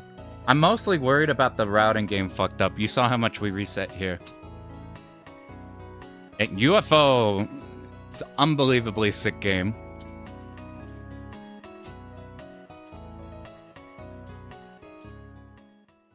We got ending 4. Now we gotta get all of the rest of them. So what we were doing is we were doing Edamame's run. I suspect if we did that run would have been easier. It's a no-miss run that's routed perfectly to no-miss, but you can die. This run was fucking weird because all the bosses get deleted, but like, I guess, you know, this probably would have been easier if I gave myself like an entire week. But I just routed it yesterday. I took what I had from the Edamame version, and then I took this version in. So, like, I suspect it would have been way less stressful if I had more time to iron it out. But at least it made for a super tense run. What mistakes did we make on it? I think we fucked up Satori, which caused our power to be bad at the start of stage 5, and then it kind of worked. So, you heard war stories about Lunatic? See, that's from people who are actually trying to play UFO. I'm going to show you the replay I want to do. I'm going to show you why I'm so excited for it.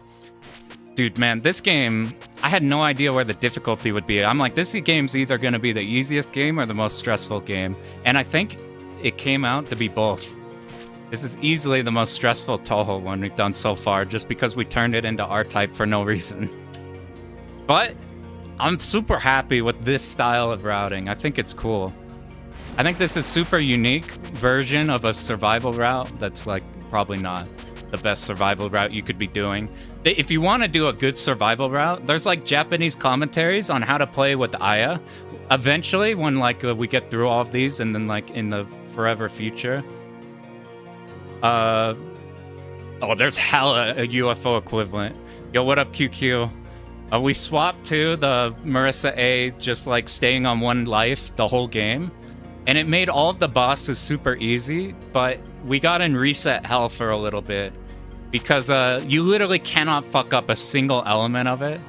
Or like it's a disaster. And I'm sad you know what, before we do that, we're going to try to capture the last pattern once. We did it on the last stream, but I'm not happy with our... Yeah, the more strat was sick as fuck. I was stressed out of my mind the whole time just because you literally cannot fuck up. I suspect if I gave myself more than, like, yesterday, it would have been way, way less stressful. Cleared with A. So, just for fun, right before I talk about the UFO strategy on why I think that one's sick, we're going to try to capture the final spell, because I'm really not happy with my performance on it. The more strat was sick. I wish he had more speedrun. I looked at his channel, and it's like a lot of scoring stuff. He does have like a no vertical on some of the extra stages.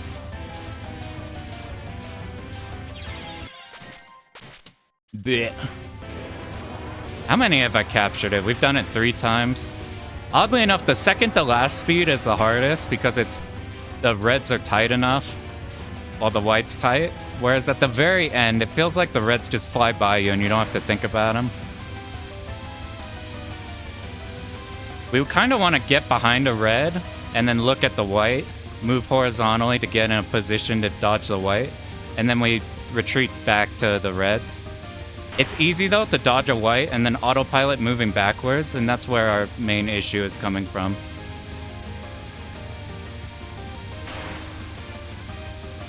See, this speed I don't mind. Damn it, dude. Imagine how sick that would have been in the run. That shit was free. This is the easiest, like, final pattern so far. Damn it. You got scuffed 8 Lunatic clear. Yeah, it's super... Because you have to dodge... I keep talking about this. I'm not a dodging player.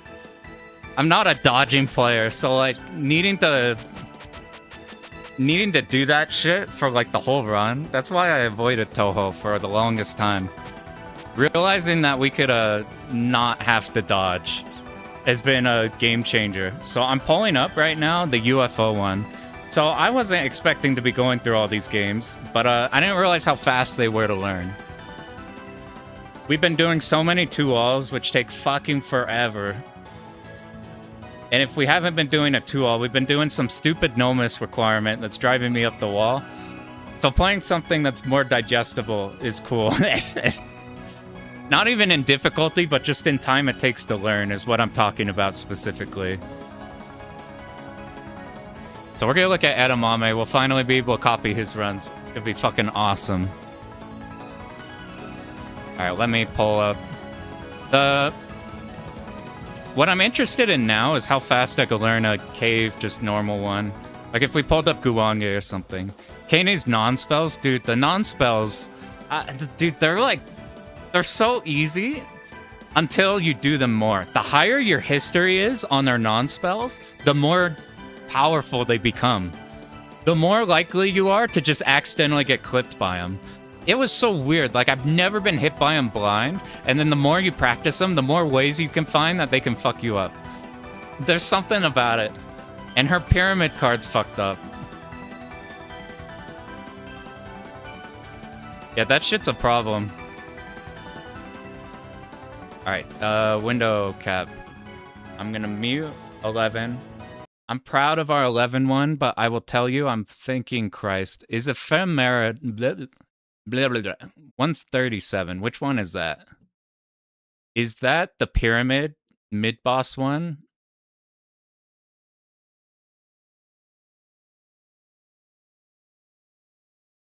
It's canisters. Where's canisters at? My dumbass didn't remember the whole thing. You know what Touhou does good is like there's not a disconnect between yourself and what the bosses are doing. Like I have that issue in a lot of shmups where they'll have like a profile and like a story, and then you get in game and it feels disconnected.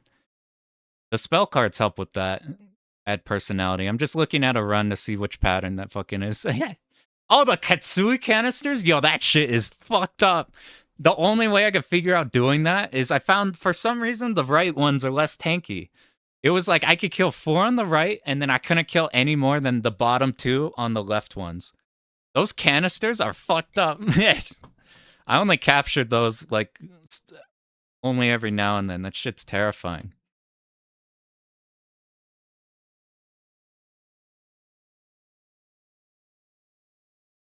Oh. Give me somewhere where I could do this. Here's 12. So going on what I was talking about, I wasn't planning on doing all these. I was just going to do EOSD and then maybe come back to these every now and then. I thought it would be funny, though, to see how many we could do, however quickly we can. So this is Edamame's run. I'll put the link in here. Edamame is my favorite Touhou player. He's got the coolest routes. Have you played Cosmo Dreamer and Like Dreamer? I haven't. I watched MarisaA's run of Like a Dreamer doing the point blanking crazy shit. Just put, this is Edamame, because you can't look them up because it's in Japanese. You gotta know their kanji or their name. But like, so here's why I'm so stoked for UFO. This is why UFOs could be the sickest fucking game on the planet. It was the moment right here. I thought that UFOs were like fucking Hikoku Tiger power-ups or Raiden power-ups. I thought the power-ups would come on screen and then they would be red, blue, green at a different point in the rotation, bouncing in a different direction. That shit would have made this my least favorite Touhou game. But every time you kill this top right enemy, it pops the UFO to the bottom left. Every time you pop this fairy right here, it pops the red UFO to the bottom right. That's all I need. This shit is static. If it's not, I'm gonna hang myself. But I think... Oh, look, that one's always going to the left. I'm pretty sure I went through another replay and was like, okay, these bounce the same way, right? Cool. Let me, you'll know why we're doing this run. Let me just skip to this boss real quick. This is the start of Byakuren. Look at our life and bomb count. Ah, that's pretty good. Let's skip to show. Oh, yeah. Damn, that's a no miss, no bomb run, right? No, this is a bombing run. I want you to look at show. How do you guys feel about show? It's the tiger that Zune doesn't care for. It's Curvy Laser. Everybody loves this fight. Let's watch. Alright, we'll bomb the first pattern.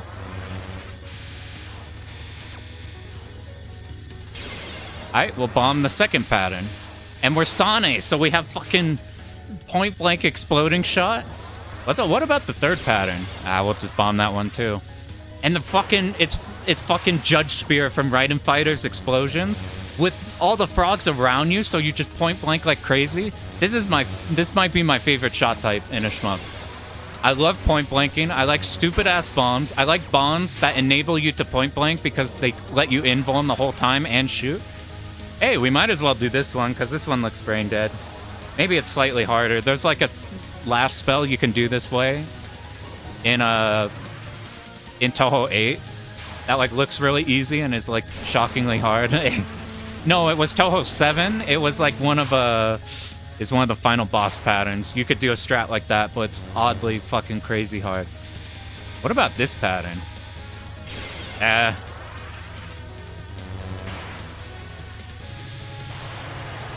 So that show, I'm pretty sure we dodged one pattern. But now we're out of bombs for Byakuren. Look at how fucking sickly tighted this entire run is. So like we have exact points that we want to trigger everything. All of these UFOs are planned in a way to where they cancel everything exactly how you would want them to.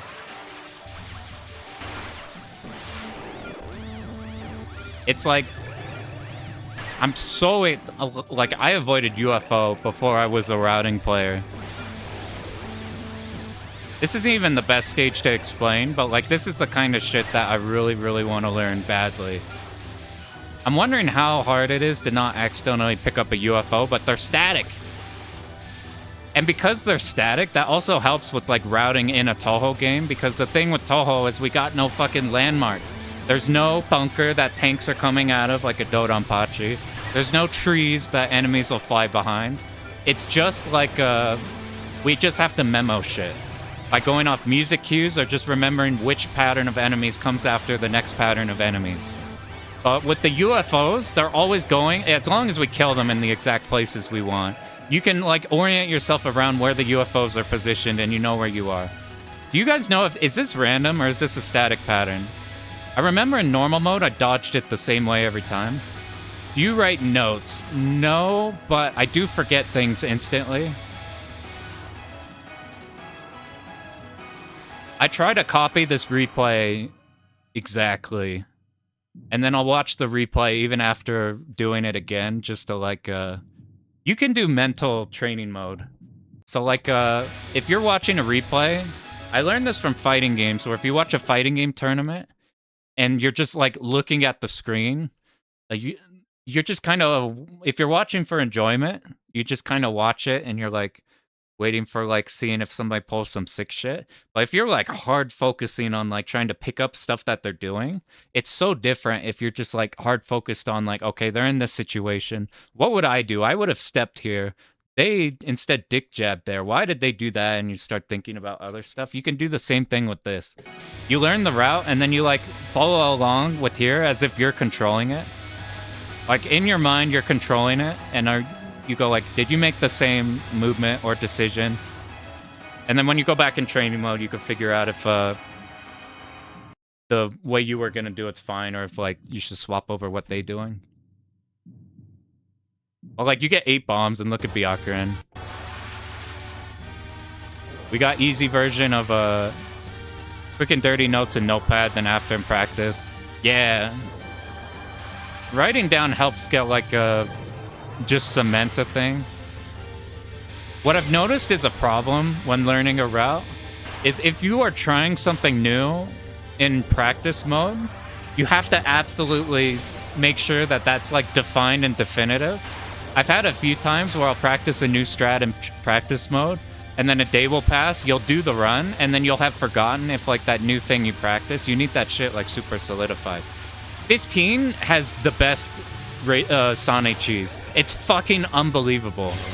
I keep bringing it up on stream. This might be like the 7th time I have. Have you seen the Edamame strat where he dies like 25 times and bombs like 90 plus times? You literally don't dodge anything. You don't do anything. You literally just bomb and graze and bomb and graze, bomb graze, and then die. I think it's way, way easier looking than Raisin. Raisin looks way harder to play. Like Raisin, you have to actually dodge things. Like, it makes the patterns easy, but then you have, like, you can't be hit 3 times. Whereas, fucking Sane is invulnerable for the entire game. You have permanent iframes. It's like playing Bakurade for the entire game. Except Bakurade is... Like, you spend some moments in that one outside of invuln. And that shit's fucking hard execution. Does she really make your hitbox bigger? She does, like, the Gradius effect. I guess they did. I guess that shot did seem, like, super Gradius inspired. It's like, we'll just give you a 3-hit shield. Gradius, your hitbox doesn't change, but your shield hitbox is bigger. So, like, you could be fine against a wall, but the wall could delete all of your shield, and then you're sad. That's why the end of Gradius 2 is fucked up. Anyway, this is the Byakuren shit. But, like, look at stage 4. We'll look at stage 4 real quick. This shit looks so cool.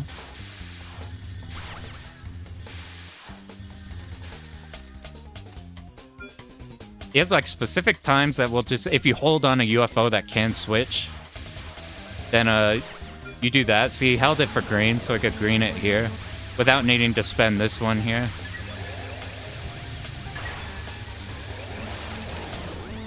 And then, like, even the spawning of the UFO right there took out a lot of what could be the dangerous bullets. And this section's not a problem because we bomb. Then we have another UFO. I don't know if there's anything up ahead. Do you delay a kill or just pick it up? You'll just pick it.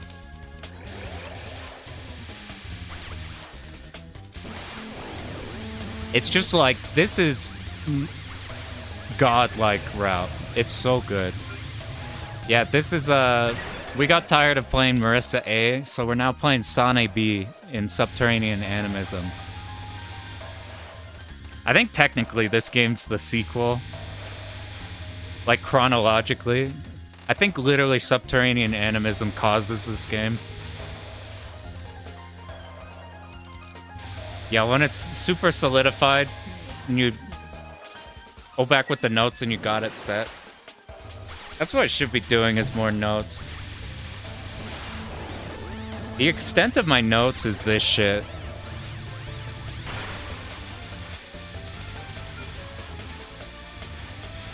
Yeah, Sane is so crazy. I'm gonna show that. Well, they're all in order chronologically, but like 11 leads directly into 12. Like, for example, I would call 15 a sequel to 8. Like I think the geyser from 11 is what shoots up this whole thing that we're in right now. This is the extent of the notes I had. I just had this shit so I could remember exactly what exact resources we need. Because if you if your heart pieces are off just slightly, then it just is all shit. Yeah, geyser pops the treasure ship.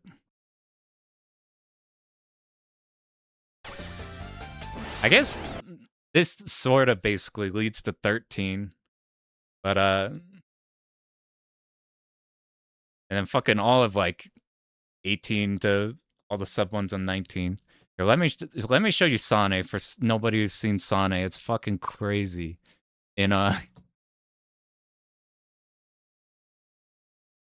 said, I'm probably gonna... I need to make a Donpachi video. I'm gonna do the Donpachi video and learn 12. And then after UFO, I'm gonna take a Touhou break and go learn the other stuff I've been wanting to do. And then just be splicing these ones in, because I have a couple I wanted to do a guide video on, and then I got distracted by the fact that I realized that Touhou, you can learn like stupid fucking fast with silly strategies. Yeah, Maho.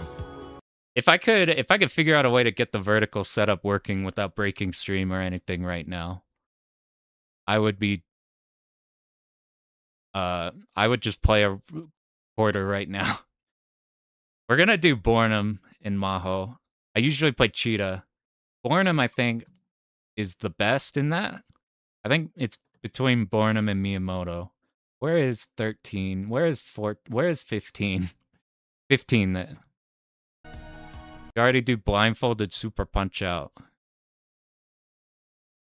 I have the full extent of blindfolded stuff I've seen is just all the cheaters who try to get away with blindfolded stuff. That stuff's funny.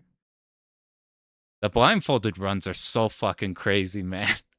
You ever see Mario 64 blindfolded runs? Crazy hard. Need to lock in on a game. What are your games of choice right now? What are the ones you're working on? I'm pulling this up. Shmup backlog is endless. Here's the strat. You gotta just clear a game. I fell into the trap of backlogging forever and then going like, I need to learn that game. But if I learn this game, then I can't learn that game because I should spend time learning that game. So I won't learn this game because I want to learn that game more. Well, I have all these in the backlog, so I'll go learn. I need to learn this game, but if I learn that game, then I won't be learning this game. And you fall into that trap over and over. You just gotta kind of go with it. Like, I just on a whim just fucking was like, all right, we're doing Metal Black. Fuck it, we're going. When you get the Bach raid, that's when I should do super soon. When I say super soon, I mean like it is very high priority. I'm like, I've been wanting to do Yagawa badly. We're doing Shorty. Everybody's been posting Maria runs. I haven't seen too much Maria. I've seen the Pearl video.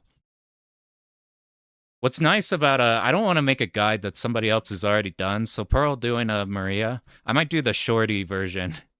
And there's an English guide on Bornum. Otherwise, I'd be doing Bornum. There's like a Japanese dude who made an English version of his guide on Bornum, and it's fucking awesome. But I'll just yoink this shorty route. That's crazy. I'll pull up the shorty one I want to do in a moment. All right, what are the routes? Darius guide and bottom. G Darius got. Yo, I'm noticing a pattern already. Galuda 2 Shin. Oh shit. Ketsuya Mote. Here's my strat. So don't play 5 games, play 2 games. You need one of Shin Saseri or Amote, and then the other 3, you pick one of those. Because if you're learning 1 really hard game or 2 really hard games and 3 really easy games, then you're going to learn the really easy games and you're never going to learn the hard games. If you learn just the hard games, then you're going to lose your mind. If you learn a hard game along with an easy game, then they balance each other out. I pick one of the first 3 and then pick one of the second 2. Punch-Out static, just need buffers and audio. I haven't seen too much Super Punch-Out. I should look into those, would be cool. Here's, do I have it pulled up? I do. Look at this shit. It's fucking unbelievable.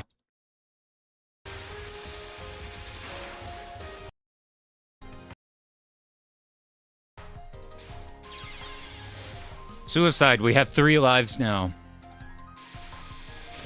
Bomba.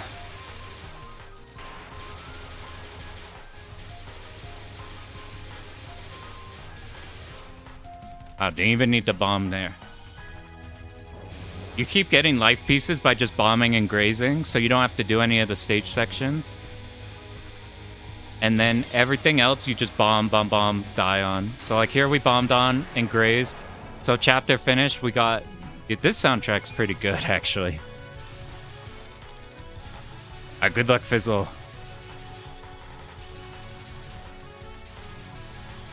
You get glorious 480p. The lower the quality of replay, the more goated it is. Wow, do you meet the graze requirement off that? This is like a bad example of showing what I mean, just because of this section you could do without. What's some, like, goofy-ass shit? Probably next stage. You just outpace everything. Look at how I'm skipping. Look at our life count to our bomb count. We just outpace our bomb replenishes from dying with just an increasing life count. And then you just bomb every single boss. Bomb. You actually do this one for real? I think he tries to last as long as possible on these ones and then dies and then bombs. Oh, he might actually... Nah, that one has a lot of life. Fuck it, we bomb. That's all at 15.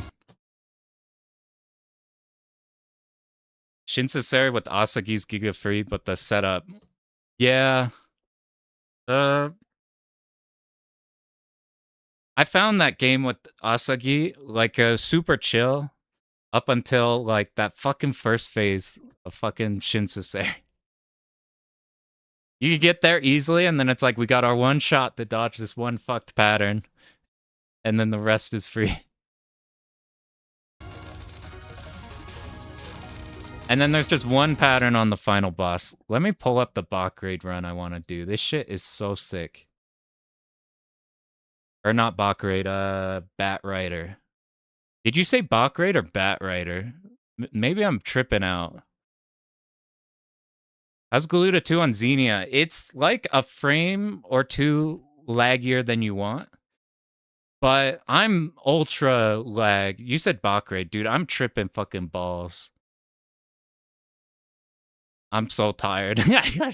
Bach raid, I want to do... Okay, I want to show this run on Bach raid. I mistook Bat Rider and Bach raid, but I have shit that I want to do for both that are interesting. Alright, ignore everything I said about fucking Bat Rider. But instead, consume... This, I'm so curious about this run. I'm super, super curious about this run.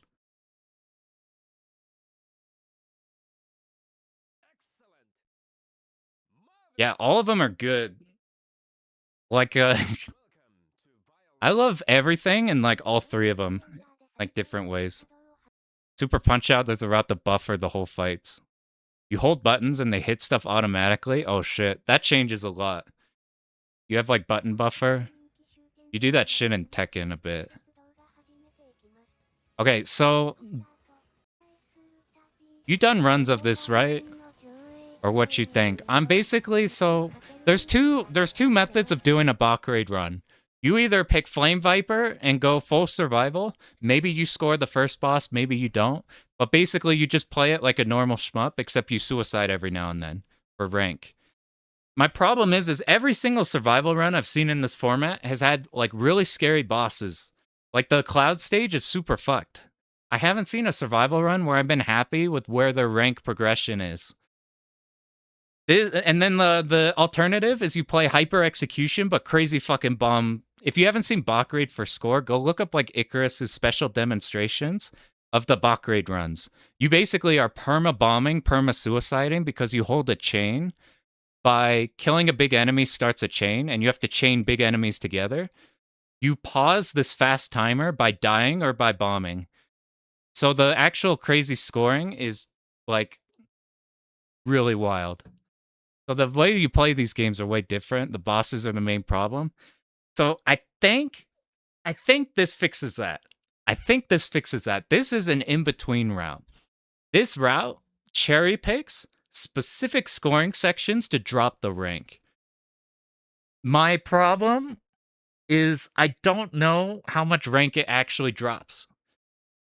Somebody said in the Discords or something that it was something like for every like basically like scoring thing you do basically gets offset exactly by your suicide for the rank. So I'm like, does that mean scoring doesn't do literally anything to the rank? Does it just hold still? But I think the way that this route works, I'll show you what I mean. This route picks and chooses easy scoring sections and then dumps your health. It dumps the life, and it makes it so Cloud Stage, which has hard bosses, this is the easiest Cloud Stage I've seen, and this is the easiest Vampire I've seen. I look at Vampire replays from people, and shit looks fucking terrifying. I don't know if it's because this is lower quality, so the bullets are less prevalent, and then you watch somebody's replays where you can clearly see all the danger, but I'm pretty sure this shit is way more low rank than your normal low rank survival run. But I don't know if that's true or not, so I just gotta dive in and see if that's the case. What up, Test Meets? Have you considered labbing any genres? Thought process on beat 'em ups. So I've been thinking about streaming beat 'em ups because I was working on a beat 'em up for a while, but I don't know nearly as much about beat 'em ups as I do about shmups. Yeah, Vampire's a thing. Here, look at the vampire fight. So I might stream those soon. I assume once we're done with UFO, the next game, I'll probably be, or even before then, if UFO takes a lot longer to route, which it probably will, be streaming some. Because my beat 'em up repertoire is really small. I think I have like 5 or 6 games, which sounds like that's 5 or 6 clears, but they're not in the Final Fight format. They're all weird shit. They're all like your fucking Golden Axe and King of Dragons. And then, like, we throw Streets of Rage 2 hard in there, which isn't as crazy as, like, your final fights and shit. So I need to dive into the, like, let me get to the start of Vampire.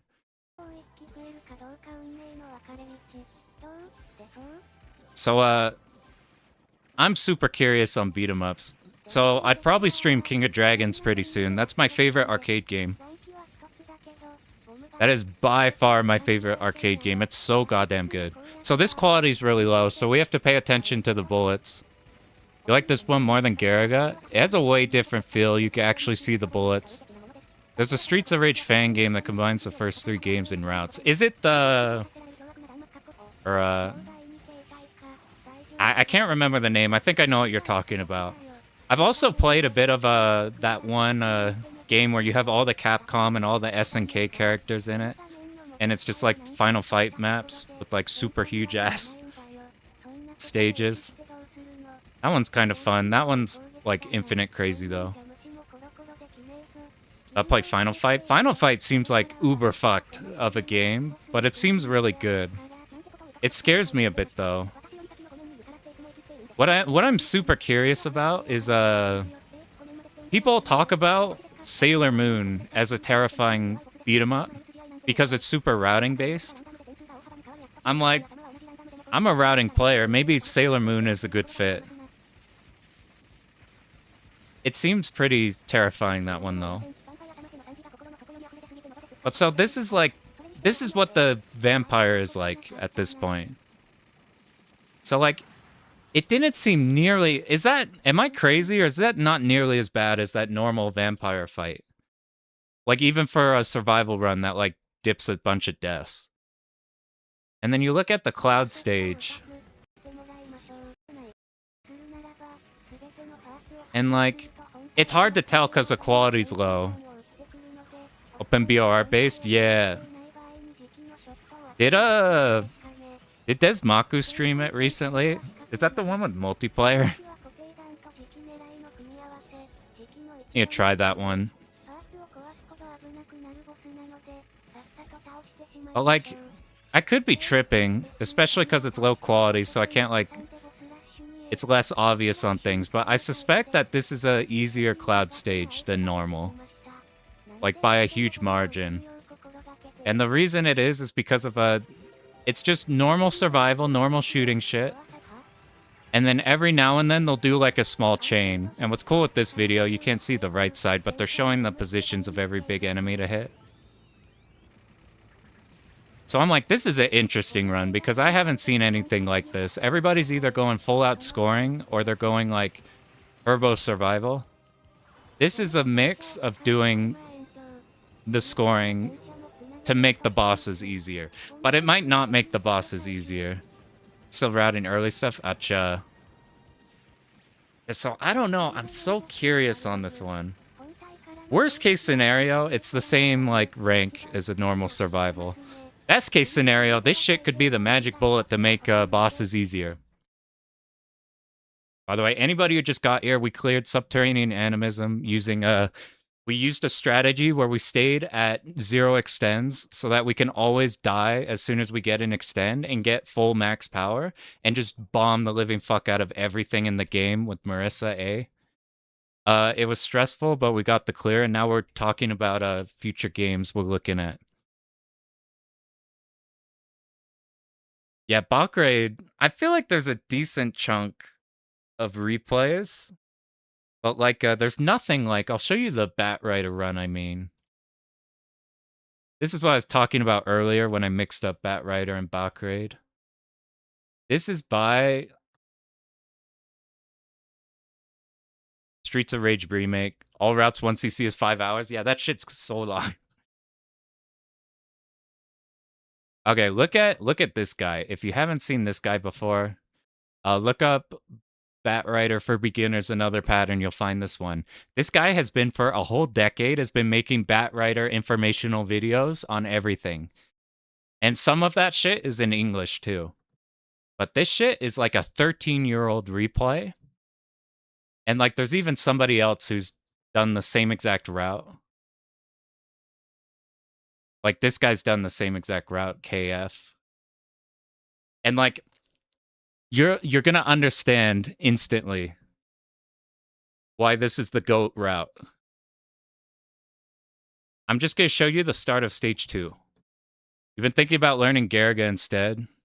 Garaga, I routed Garaga until stage 6, and then I got distracted by other things.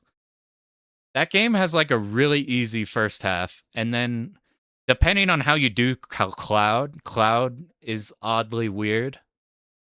And then like the rest is hard. That's been my impression of Garaga so far. Garaga's amazing? Yeah. Garaga's fucking crazy good. Just for the soundtrack even. What I've been thinking of, did you cleared Garaga Germ, right? You do like I've been split between Golden Bat and Bornum. Because, like, if I do Garaga, I want to do a video on, like, how to do the route. And there's already, like, English videos on how to do... Yeah, that's what it was. I watched that video. That was a good one. Yo, what up, Wes? I have bad news. Your luck is wasted. We got the clear. Dude, we did the stupid... Dude, Wes, we did the stupidest run on the planet. We did... Alright, before Bach Raid, I need you to look at how dumb this run is. Let me just show you, like, 2 seconds of it. So, this game, this character has double the amount of bombs as the rest. Yeah, Pearl has a great guide on Miyamoto. That's why I want to do Miyamoto, because I don't want to do a video on, like, something that already has something really good on it. I'm really thinking... Yeah, Golden Bat's crazy good. But I found a few places where I like Bornum more. And then I found a few places I like Golden Bat more. So I might do Bornum. I have a route I fucking love on Bornum that, like, fights the end game at, like, no rank. It's fucking crazy. You're fighting Blackheart 2 with, like, nothing. Yo, look at... Let me... What's the dumbest shit right away? Alright, let me just show you the start of stage 1. Yo, look at the start. This is how you start the run. This is the opener for the run. Immediate suicide. Anytime in this game you get to your last life, you get a full power-up, and this character has 8 power, and the bombs melt all of the bosses. So literally our whole strategy... What's the funniest one that we bomb?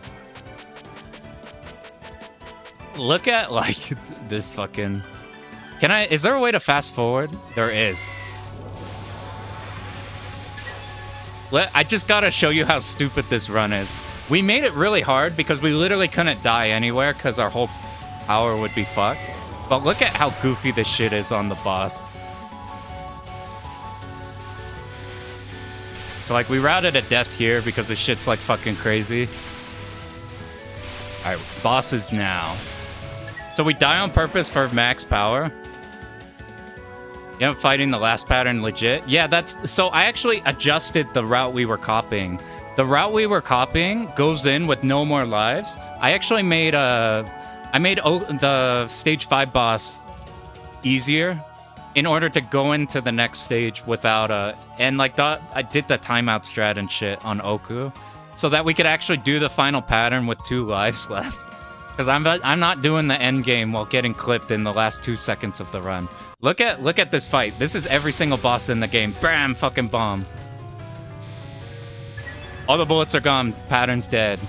This shit. Bomb. Fucking pattern's dead. No dodging required. How about this pattern? Bomb. Bomba. Bomba. Alright, second half of the fight. How are we gonna adjust to Satori's stratagems? Bomba. Bomba. Bomba. Oh no, we're running out of power, dude. We're gonna not have enough bombs. We're running out of bombs. How are we gonna fight the rest of this boss? Oh, we'll just suicide.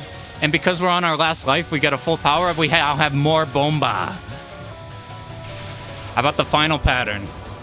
Bomba. That's every single boss in this game with this route. But we made it super stressful because if you fuck up literally anywhere, then your run's over. You only have 1 life. This is probably the dumbest Touhou run we've done so far. Or maybe even the dumbest run we've done so far, period.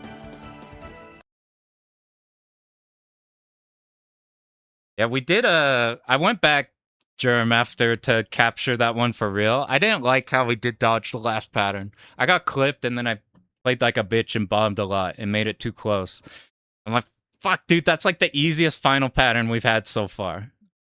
Like, versus like fucking the last game, which is crazy hard. Now we're talking about Bat Rider. Dude, so I might not even play 14 MarisaB.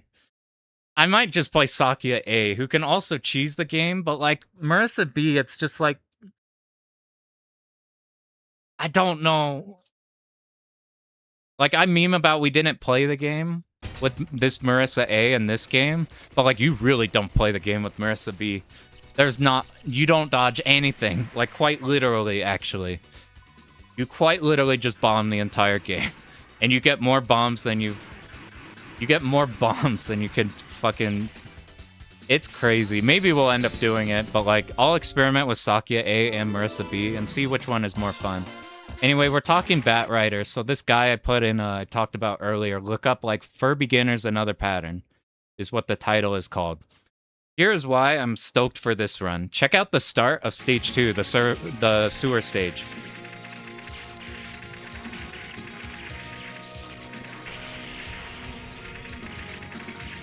Look at this shit. We do not move. We do not move for all of that. He literally crafted a route to make it as brain dead as possible. Literally, he made another route that was like Turbo Survival Brain Dead, and then he came out with this one where he found as many places as possible to sit still. So like, look at while also hitting, and the other thing too, Bat Rider's top tier. Bat Rider's so fucking sick. And like, he does, the big thing here is he hits the scoring things. So like, for example, this stage, you get points by killing certain enemies with like your aura, for example. So like, it's routed in a way that Shorty just fucking destroys the stages, and then say like, you aura'd this big enemy up here. You'll take scoring sections like that, but this run is a no medal run. You cannot drop a medal and then have like things be weird and have your extends be off.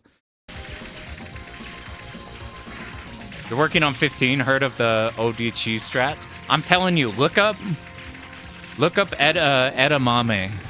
Or we linked him earlier. For like, it'll blow your fucking mind if you're interested in that type of a run. Versus like an actual run where you play the game. So like, let's look at this boss. So we just dodged to the side a bit. I don't actually know the exact scoring on here, but I'm pretty sure like on this third wave of these three, you bomb once. Look at our score. We pop all the turrets, so that's like giving us more than enough. Boss is dead. Great. We will do, and then like, and this boss is a bit finicky, but like you'll do the scoring shit on this boss, but like everything is like turbo consistent. Look at the start of stage 5.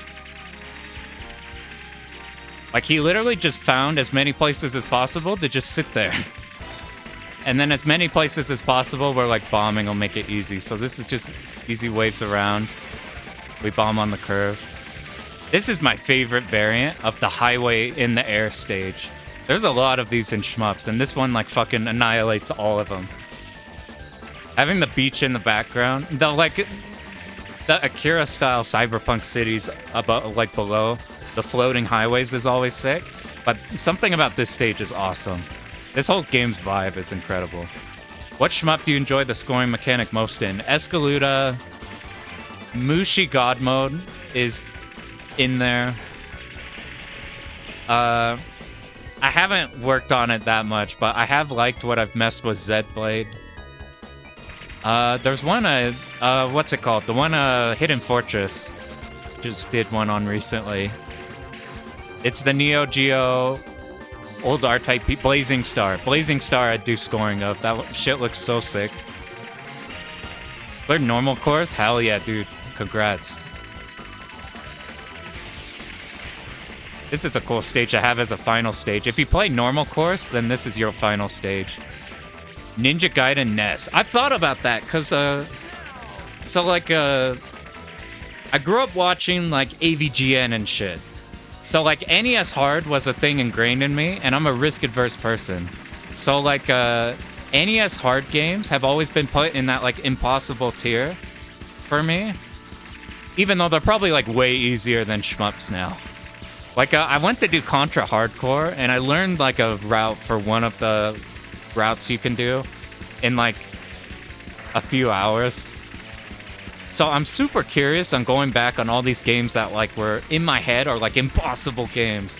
And then it's like, you can just route them. We've developed the skills through shmups to, like, murk some of these, like, hard games. Like, Hagane is a game people said's, like, impossible. Beat-em-ups in general. Or, like, a funny-ass jump in Ninja Gaiden that's impossibly hard. I don't know the specific one. Is it, like, the second to last stage? with the green. Learn Ninja Gaiden in Lesson 4. We should do that sometime. I have a Ninja Gaiden 2 cart.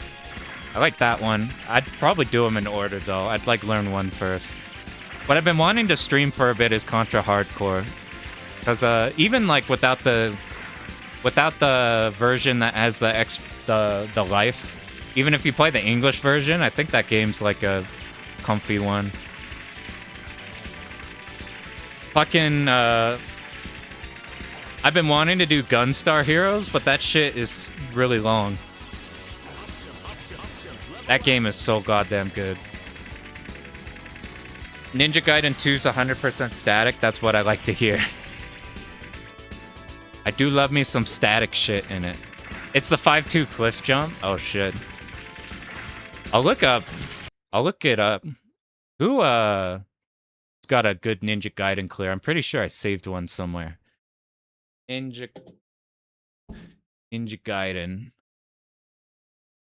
We could look at either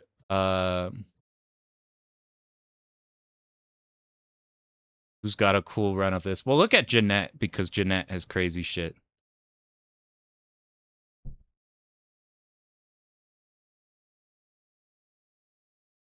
Oh, this is the fucking arcade. All right, I'll look up here's the other one I have saved. I don't know if this is the one you'd want to be doing, but Rich.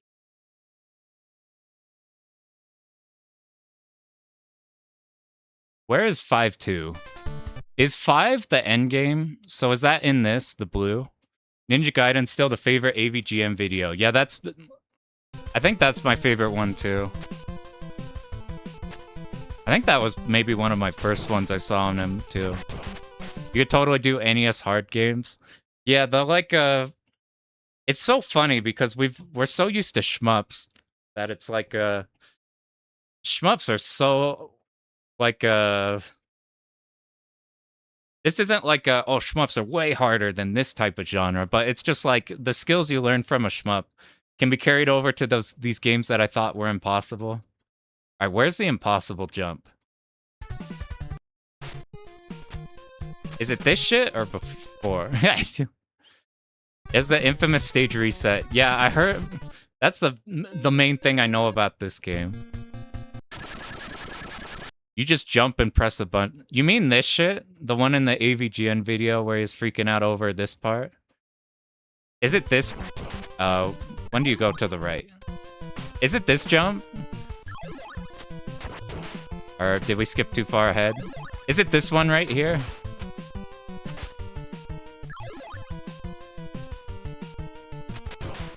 Eh.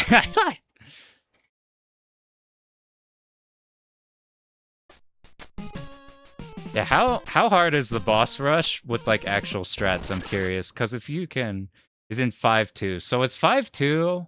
I don't know this game very well, so this is 6-2, right? This is 6-1.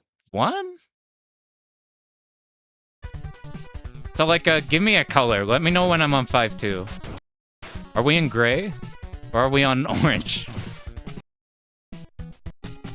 Let me know the color, and then I could go there. Oh, there's a fucking stage count up here. I'm a fucking jackass. All right. There we go. Where's the fucked jump at? I'm curious. This shit is probably so easy if you save the, like, the twirling ninja thing. This is a game I'd want to do. I'm not, like... Yo, what up? What up, Power? What up, MarisaA? You beat it on NES a few weeks back? Hell yeah. You could just hold forward, press button, you don't die. You played Mega Man since 3. Wasn't after getting shmups that you could do challenge runs of it? Yeah, it's like you learn how to learn. Like beforehand, you just play a game and then you die. And then like maybe you just do another run of a game and then you die.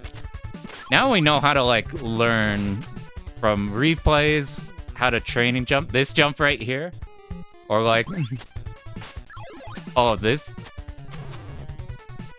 Oh, is it the very end one? The damage thing there to like make that easy is cool. This one right here is the one you're talking about. It looks spooky. It's legit easier than Mario.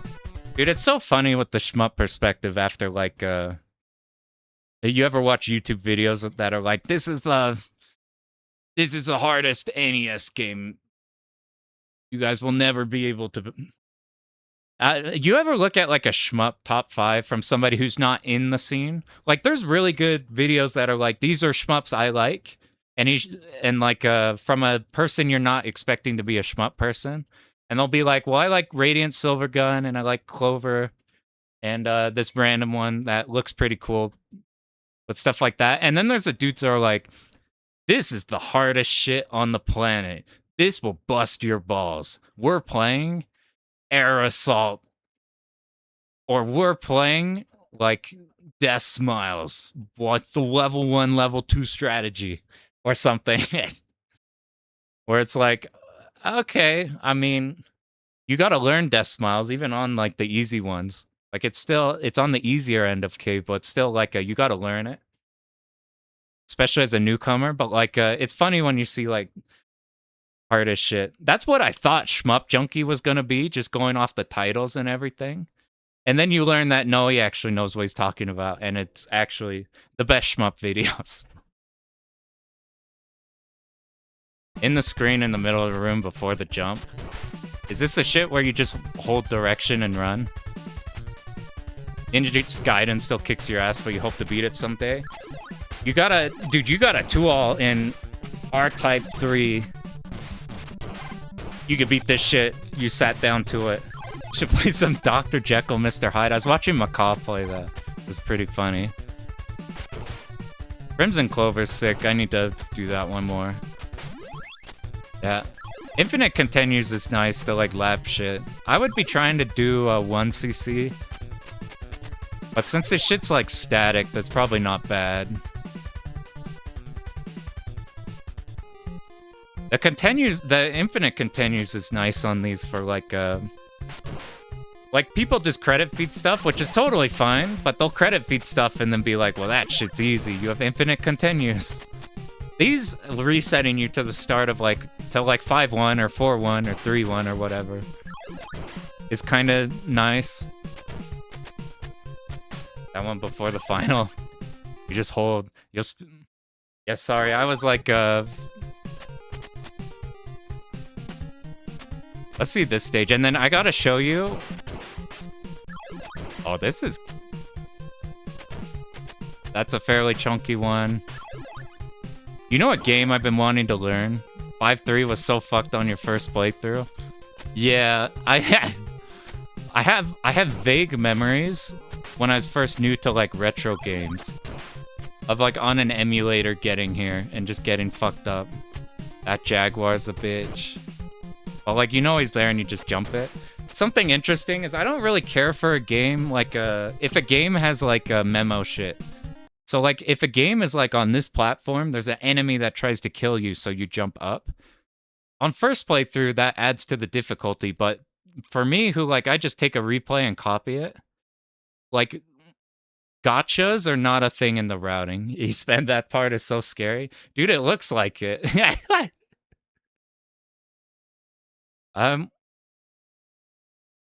If you do this shit with, like, without safe state routing, here, I'm pulling up another thing. You want to know, I'm going to show you. You want to know a true holding right run? So before, I think I have it on my main channel. Where are you? So this shit's funny. I actually have, you memorize which pixel to press jump. But still, the execution requirement's a thing. Okay, I want to show you guys something. All right, here's Contra. This is my run of Contra. This is currently, unless the Japanese leaderboards have something, I don't know how to access those. To my knowledge, I got the world record in this game.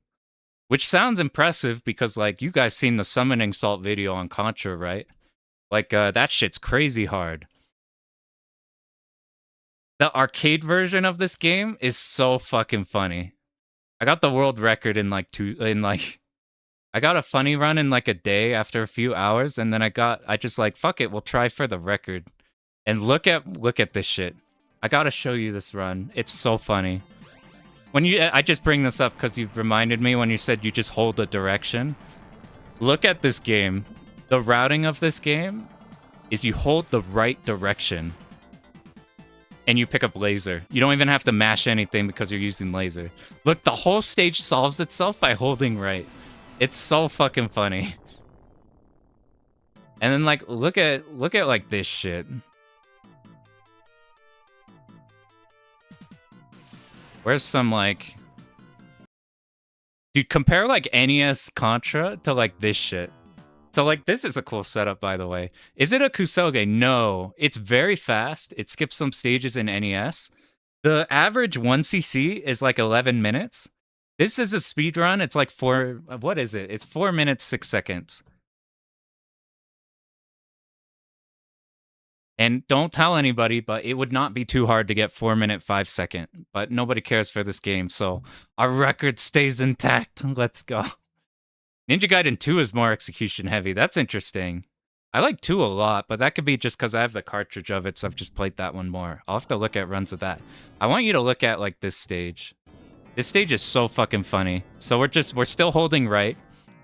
Check out this shit. There's a cool setup.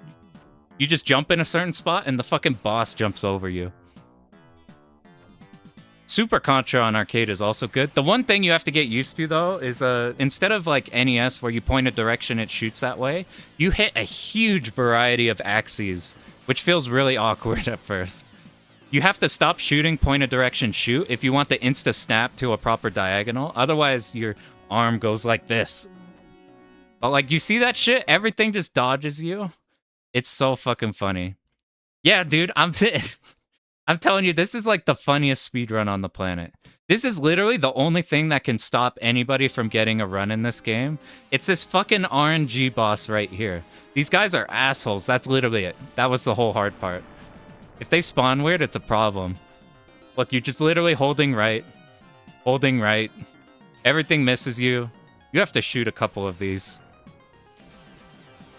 This is like the funniest speedrun. I don't really care for speedruns as much as I would rather just learn like an arcade clear, because it's like that same idea but without the jank of like incorporating like a glitch that might be psycho annoying to do. But like this one I had to do just because it's so dumb. Beat each other by a second? Yeah. He did a better, the only reason I got that was because of this. Look, I decided the only way I would beat the record, because this shit is so, like, you just hold right. This is the only determining factor. It's that alien boss, and it's these fucking tanks. Look at these tanks here. The only thing that determines, like, the top 1 to top 2 to top 3 score is how fast you hit forward after the tanks die. That's literally it. Like, I hit it faster than the guy before me, and that's the only reason why this one beat it. I was super scared that this run would get DQ'd off the record thing, because at the time, I couldn't get the fucking video editing software to render in 60 FPS. It would only do like 59.96, which is not a problem, but sometimes there's like a weird thing in here. I'm like, please, I didn't speed it up, I promise. I still have the MAME replay, I think. I think I still have the IMP. Ever played Ghouls and Ghosts? I was learning it for a little bit. I have memories of my dad, me and him trying to beat Ghouls and Ghosts. Splatterhouse. I know how to beat Splatterhouse. That shit is so good. I fucking love that game. I didn't play it again for the longest time because I don't know, people talk shit on Splatterhouse. They're like, it's like a shitty beat 'em up, is how people would talk about it. And then you go look at Splatterhouse and it's like the best game ever made. I'm like, damn it. Should have played this earlier, except for the bubble stage. Ninja Gaiden 2 is way more stylish. Look up any speedrun of it. I'll hella look at speedruns of that. What's other good arcade shit? We're talking beat 'em ups. We're gonna do King of Dragons sometime. There's a Touhou Splatterhouse game. Is there really? What's it called?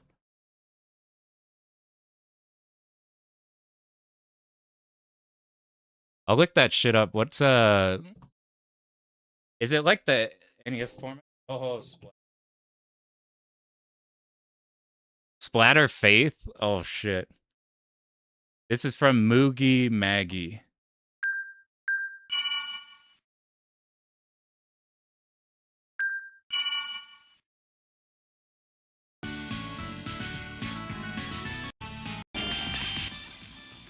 Fucking. This is literally the. Can you do the slide though? You have to do the slide. Fucking. It's literally just the same stage as Splatterhouse. That's. I'll be honest, there's a Touhou fan game for every game, but I wasn't expecting a Splatterhouse one-to-one recreation. Speaking of Splatterhouse, I want you guys to. Is Baff here still? Does Baff do the combo strat on that one boss who your girl turns into? You could do the slide? Hell yeah, that's like the best part of the game. Here, I gotta show you the coolest part of Splatterhouse. We're gonna keep at Baff's run.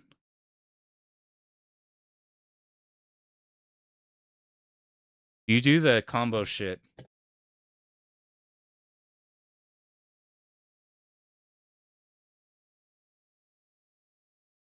Dude, how can I not find it? This SEO is not working for... What's another... Magic Sword. Oh, shit. Baff made a guide to Magic Sword? I've seen the clear of Magic Sword. Dude, Magic Sword's fucking awesome. Maybe I'll show in Gaiopolis. Dude, there's so many games. All right. Do you do the combo strat?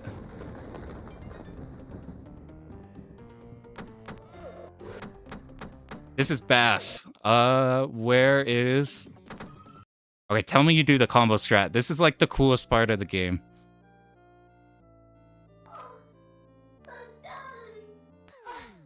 Extra stage is pretty oh shit, there's an extra stage? They need to do that for every Touhou fan game. Okay, do you do the... This first part's a bit hard to set up. I guess you jump it. Yes! And then after you do too much damage, you know Altered Beast? That's one I would be interested in, but I haven't played it in a learning it context, just to play it before. This looks way easier than the setup I was trying to do. I guess I was trying to copy a speedrun setup, where you jump in, jump kick, you slide for 2 hits, and then you juggle them with jab. But now that I think about it, that's probably just for the fucking speedrun to kill it slightly faster. Those jabs look way more... Those jabs look way more consistent. Which is what you want, because that's further in the game. Oh man, what were we just talking? Yo, okay, this is a game we gotta do. This game is so goddamn sick. Where is Magic Sword? I fucking love... This is my favorite aesthetic in games. It's like the Capcom Japanese fantasy. Like this shit. Fucking Magic Sword. This game is so goddamn good. This is one I've been wanting to do. It's got 50 floors on this tower. Like, you come up here, and you approach this tower. This boss, you have a setup where you get behind him, and then he freezes up like this. I've seen a strat where you do, like, a bomb there or something. But you gotta climb up this 50-stage tower. But there's a bunch of hidden, like, look right here. So we get through everything. If you hit a certain part of the stage... So, like, right... he's doing that just to hit the enemies up top with your crossbow woman. Bam! If you do a high jump right here and hit this nothingness in the air, You get a stage skip. It's like Gauntlet.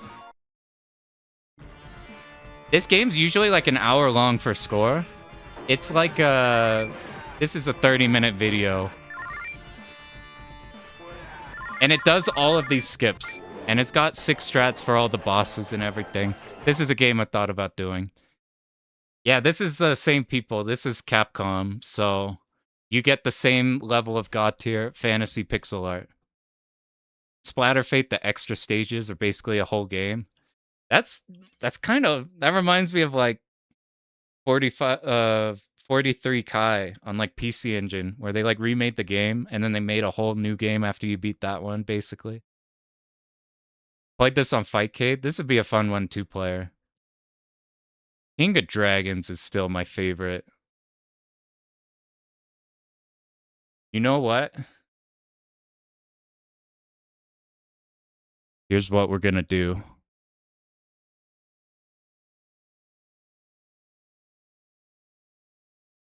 This shit isn't gonna be set up for it. Maybe we'll figure it out. All right, set you. Oh no, I have. That's too much setup. We'll do a King of Dragons stream sometime. That shit'll be sick as fuck. Rondo of Blood. I have replays saved of it. I want to copy. I want to learn Castlevania Bloodlines really badly. That's my favorite Castlevania. The problem with that game is every good run of that game is a game where you don't take a hit, and you have a power-up that goes away, that doubles your damage, but it goes away when you get hit. Like Black Tiger. Black Tiger I like too. I have run save of Black Tiger. Black Tiger is basically the game before Magic Sword. Like effectively like spiritual sequel, in my opinion. Fucking we'll do. I underestimated how fast it would be to learn the console games. So like I'm interested in doing those ones I've heard about for forever but never actually played. So like Contra Hardcore, I learned a route pretty fast of it. I want to learn all of the routes and then we could do a stream of trying to do all of them. What would be better though? Do we do that on the Japanese version, so the original version, but you have a life bar? Or do you do it on the American version so we can get all the dialogue, but it's one-hit kills? I think we do the American version for the dialogue just because the game's routable, but doing all the routes might make that harder. Castlevania 1, like, it become trivial if you learn the speedrun route. Yeah, Castlevania 1 would be fun to do. Because, like, you hear... I watch, like, Dot Level streams that one a lot. You get some strats on that one. Oh, man. So we're gonna learn UFO. Here's what... We're gonna do UFO pretty soon. I might make the Donpachi video while learning it, so I'm not gonna have like UFO in like 2 days. It might be like a week. I gotta go make a Donpachi video before it falls behind. Like Kate's got a bunch of stuff. Yeah, Armored Warriors is cool. I have gripes with it. That the optimal strategy in Armored Warriors is you pick up the tank treads and then you just roll over everything constantly. I think Iconoclast has a run where he specifically avoids the tank treads, so I would be more interested in learning that run. Should co-op clear some stuff? Yeah, I've never done a co-op clear on anything. Co-op would be interesting.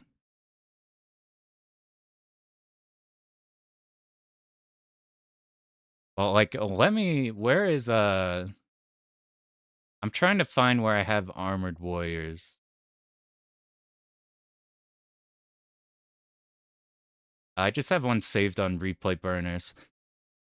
My favorite sound effect in anything ever is like any Gundam sound. I don't even really like care super much for Gundam itself, but Gundam sounds make me happy. Look at this thing.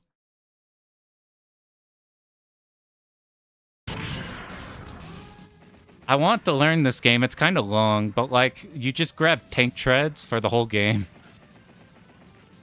This is on replay burners. It's like a Blodia, no damage, just one to grab. Whereas like you just grab tank treads.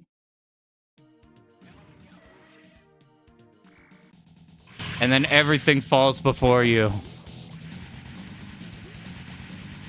Like obviously it's not like you pick them and then you win, but it's just like, this is kind of your attack for the whole game.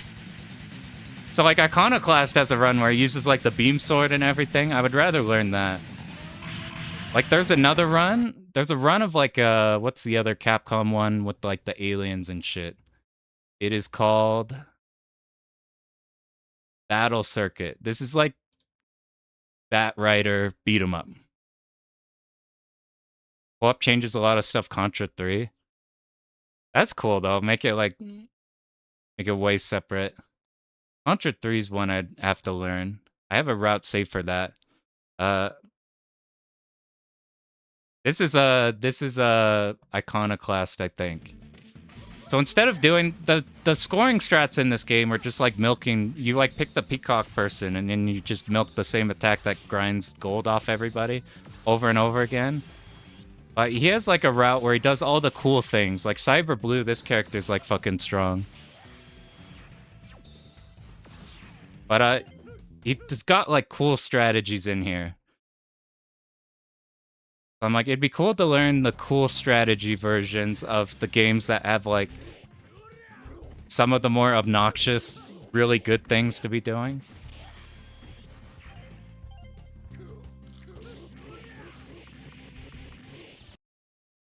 Like that. I don't know, this seems cool.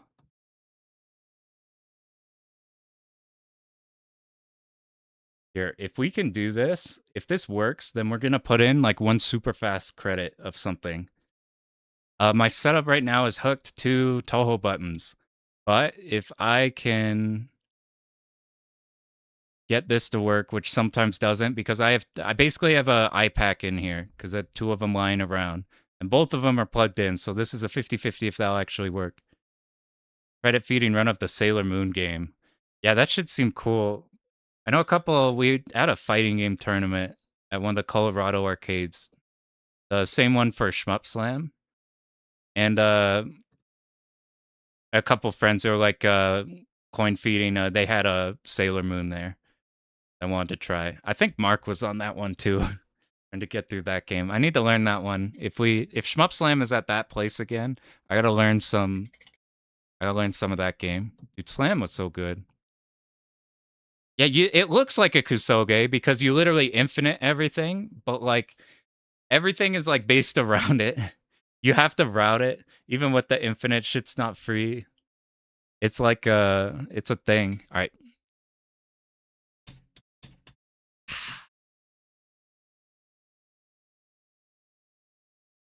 All right, we're not going to put a credit in.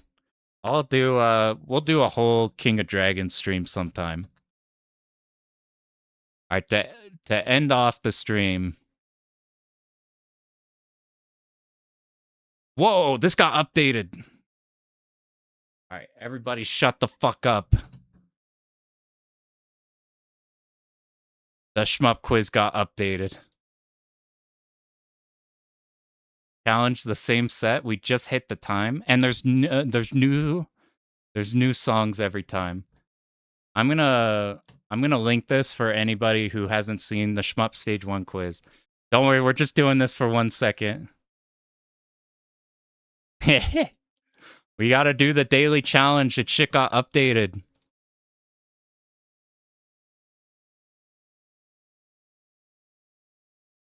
All right, we're gonna do both daily novice, David advanced, and then we'll call it there. I'll go look up UFO and figure out. Maybe I'll make the. Maybe I'll try making the Donpachi video tomorrow. Yeah, we've got our Shmup World. All right, there's new songs, so this is Corgi.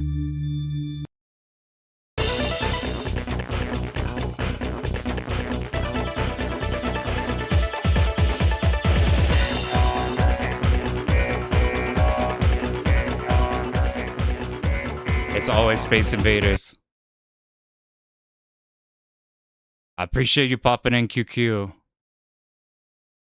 Thanks for the good luck. We'll see how long that shit takes. Shikigami 2. How loud is this shit, by the way?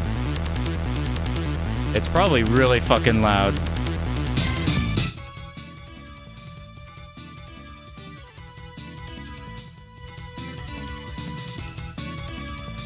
This is Viper Phase 1. I was looking at a Viper Phase run that did like instead of using wide shot like you're supposed to do in all the Raiden games, it will they use everything but the wide shot. Silver Gun. If you hear Final Fantasy Tactics music, it's Silver Gun. Or maybe, does Sokyo Gurentai have that type of a track? This is a Kai Katana. We did that one recently. This is Varth. This is Ketsui. With the Shikigami 2. I haven't played Shikigami 2. This is Strikers. This is Danpachi. This is Biometal US, only the US version. Here, I'll put it up a tiny bit more. Just in time for Fantasy Zone gear. This is 12. We're gonna do that one soon. This is Image Fight 2.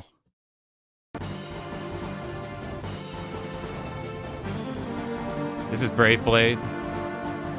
This one would be cool. It's like close to being good. Like one of the last Rising ones. Oh no. Is this Brain Chaser?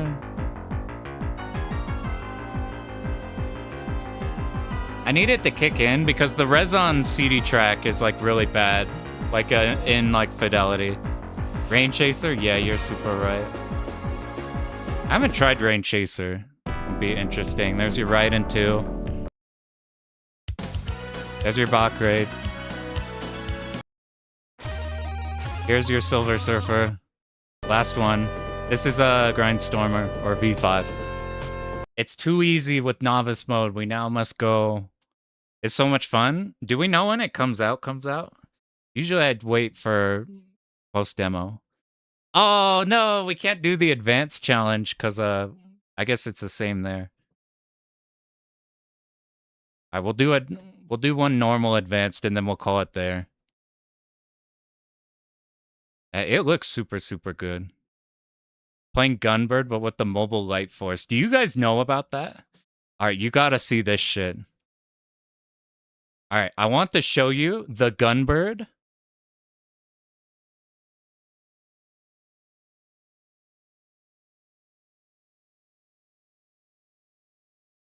All right, here is the Gunbird cover art.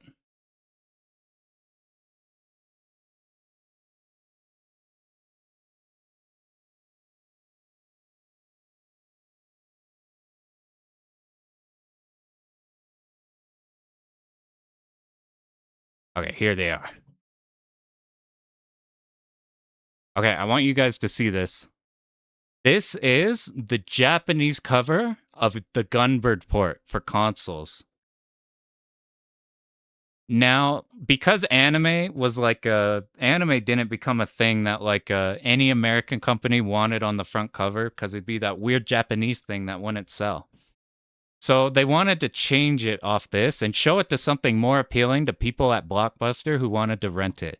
And what these companies thought that they should rebrand Gunbird to? The same game.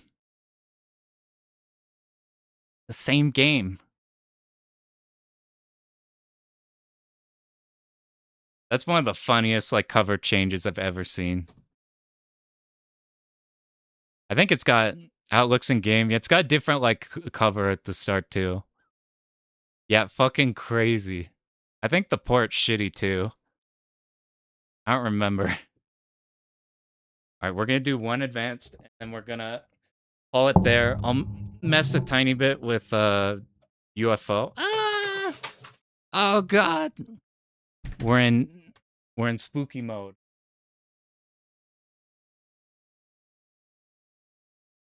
Okay, we need more. We need real light. Oh God! Close your eyes. We gotta make it back to actual light. Fuck! It's all ruined. I'm a shadow of something. All right. I'm so dumb. This is Zblade. Don't know this one. Shikigami 2 did that too? What the fuck? Do you guys know this game? I don't know this game. Oh my god, I'm not even showing it.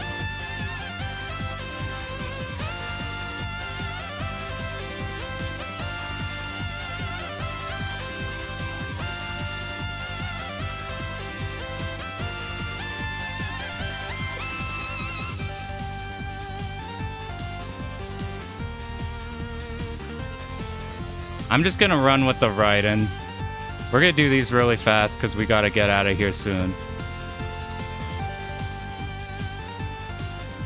You gotten this one so many times? Oh, it was a Raiden. We just picked the wrong Raiden. It was Raiden 3, not 4. Don Pachi. Don Pacho.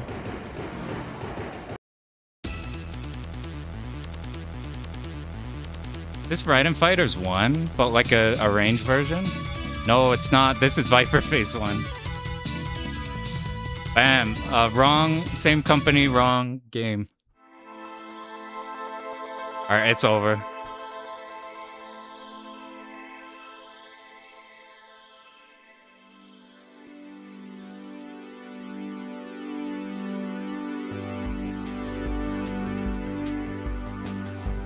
It's gotta be new.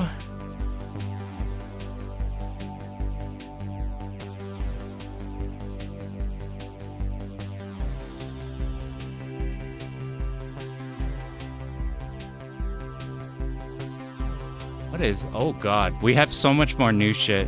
You got this one on another stream? Oh shit. No, we got more Space Invaders. I'm just running with Space Moth. Oh, let's go. It was Space Moth.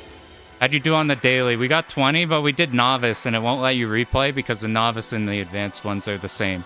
So next time, we do Advanced. This sounds title.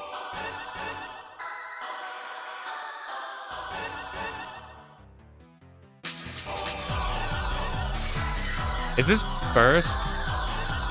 This one isn't Gaiden, I don't think. This one's G. I guess it is Gaiden in some way. Wait, oh, G-Day. That's a sick-ass cover. No, we got it, don't worry. This is 10, right? We did this one. They both got the G's. They got the Gaiden on the wrong direction.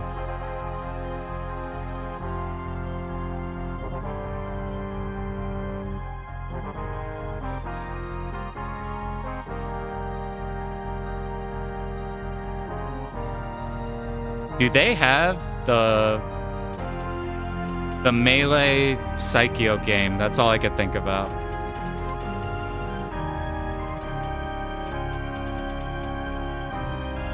Is this Soul Divide?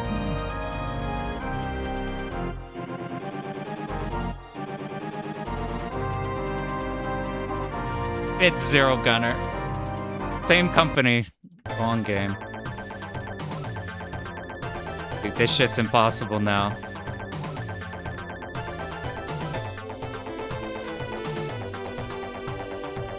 I don't know what Plus Alpha sounds like. I don't think it's this.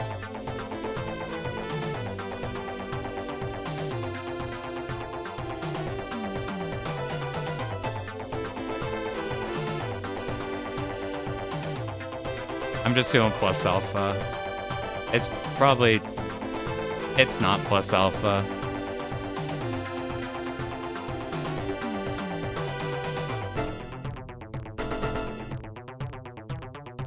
Fucking, we got... I've never seen that one.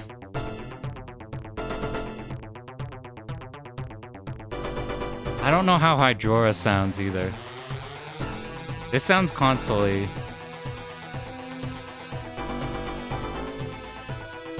I'm just gonna chuck in Hydrora. Chopper 1? What the fuck? Yes. I've never heard of Chopper 1. Is this not the helicopter game with the 2 in it? Not Twin Cobra 2, but like maybe it's not.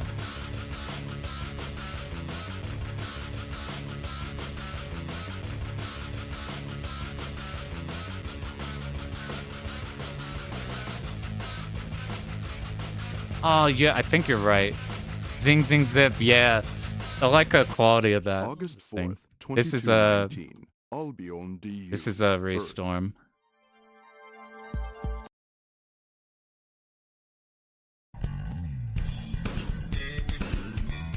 Nope.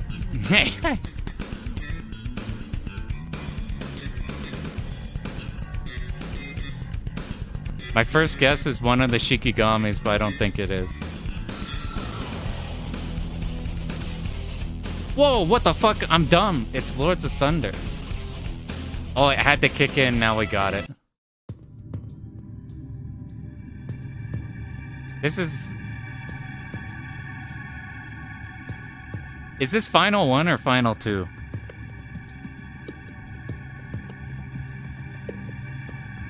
Just Final 1? Acha. Nice. Oh, shit.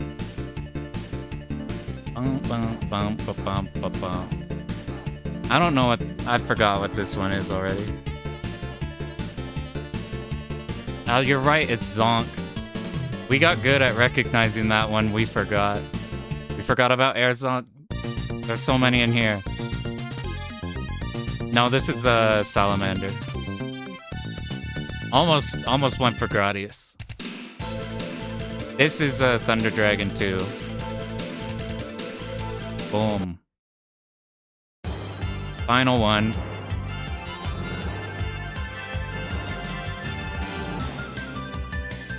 Oh, this is a Twinbee Yahoo.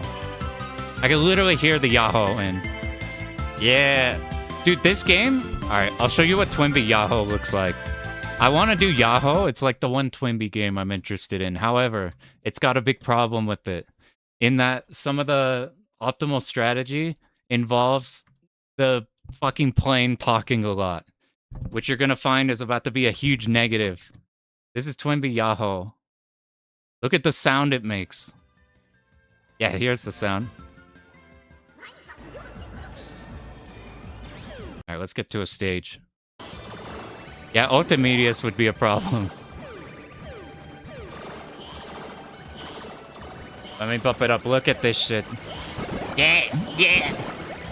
Yeah, yeah.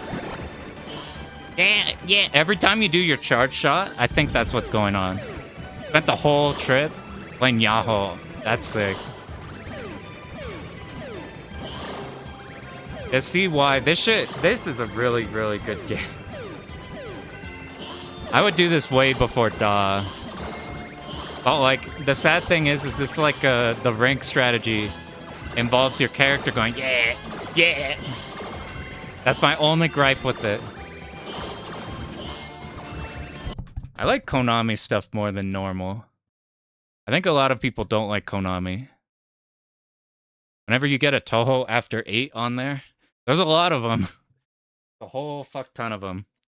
Anyway, I've chucked all my lights on the ground. They're probably broken.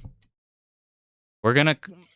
Next stream, probably 12, and then we'll go actually do like Maho and shit.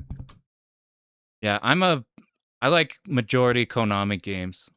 The only ones I'd avoid are like Twinbee Da and like Gradius 3 and shit. We gotta do Zezek sometime. Such a good-ass game. That one is so good.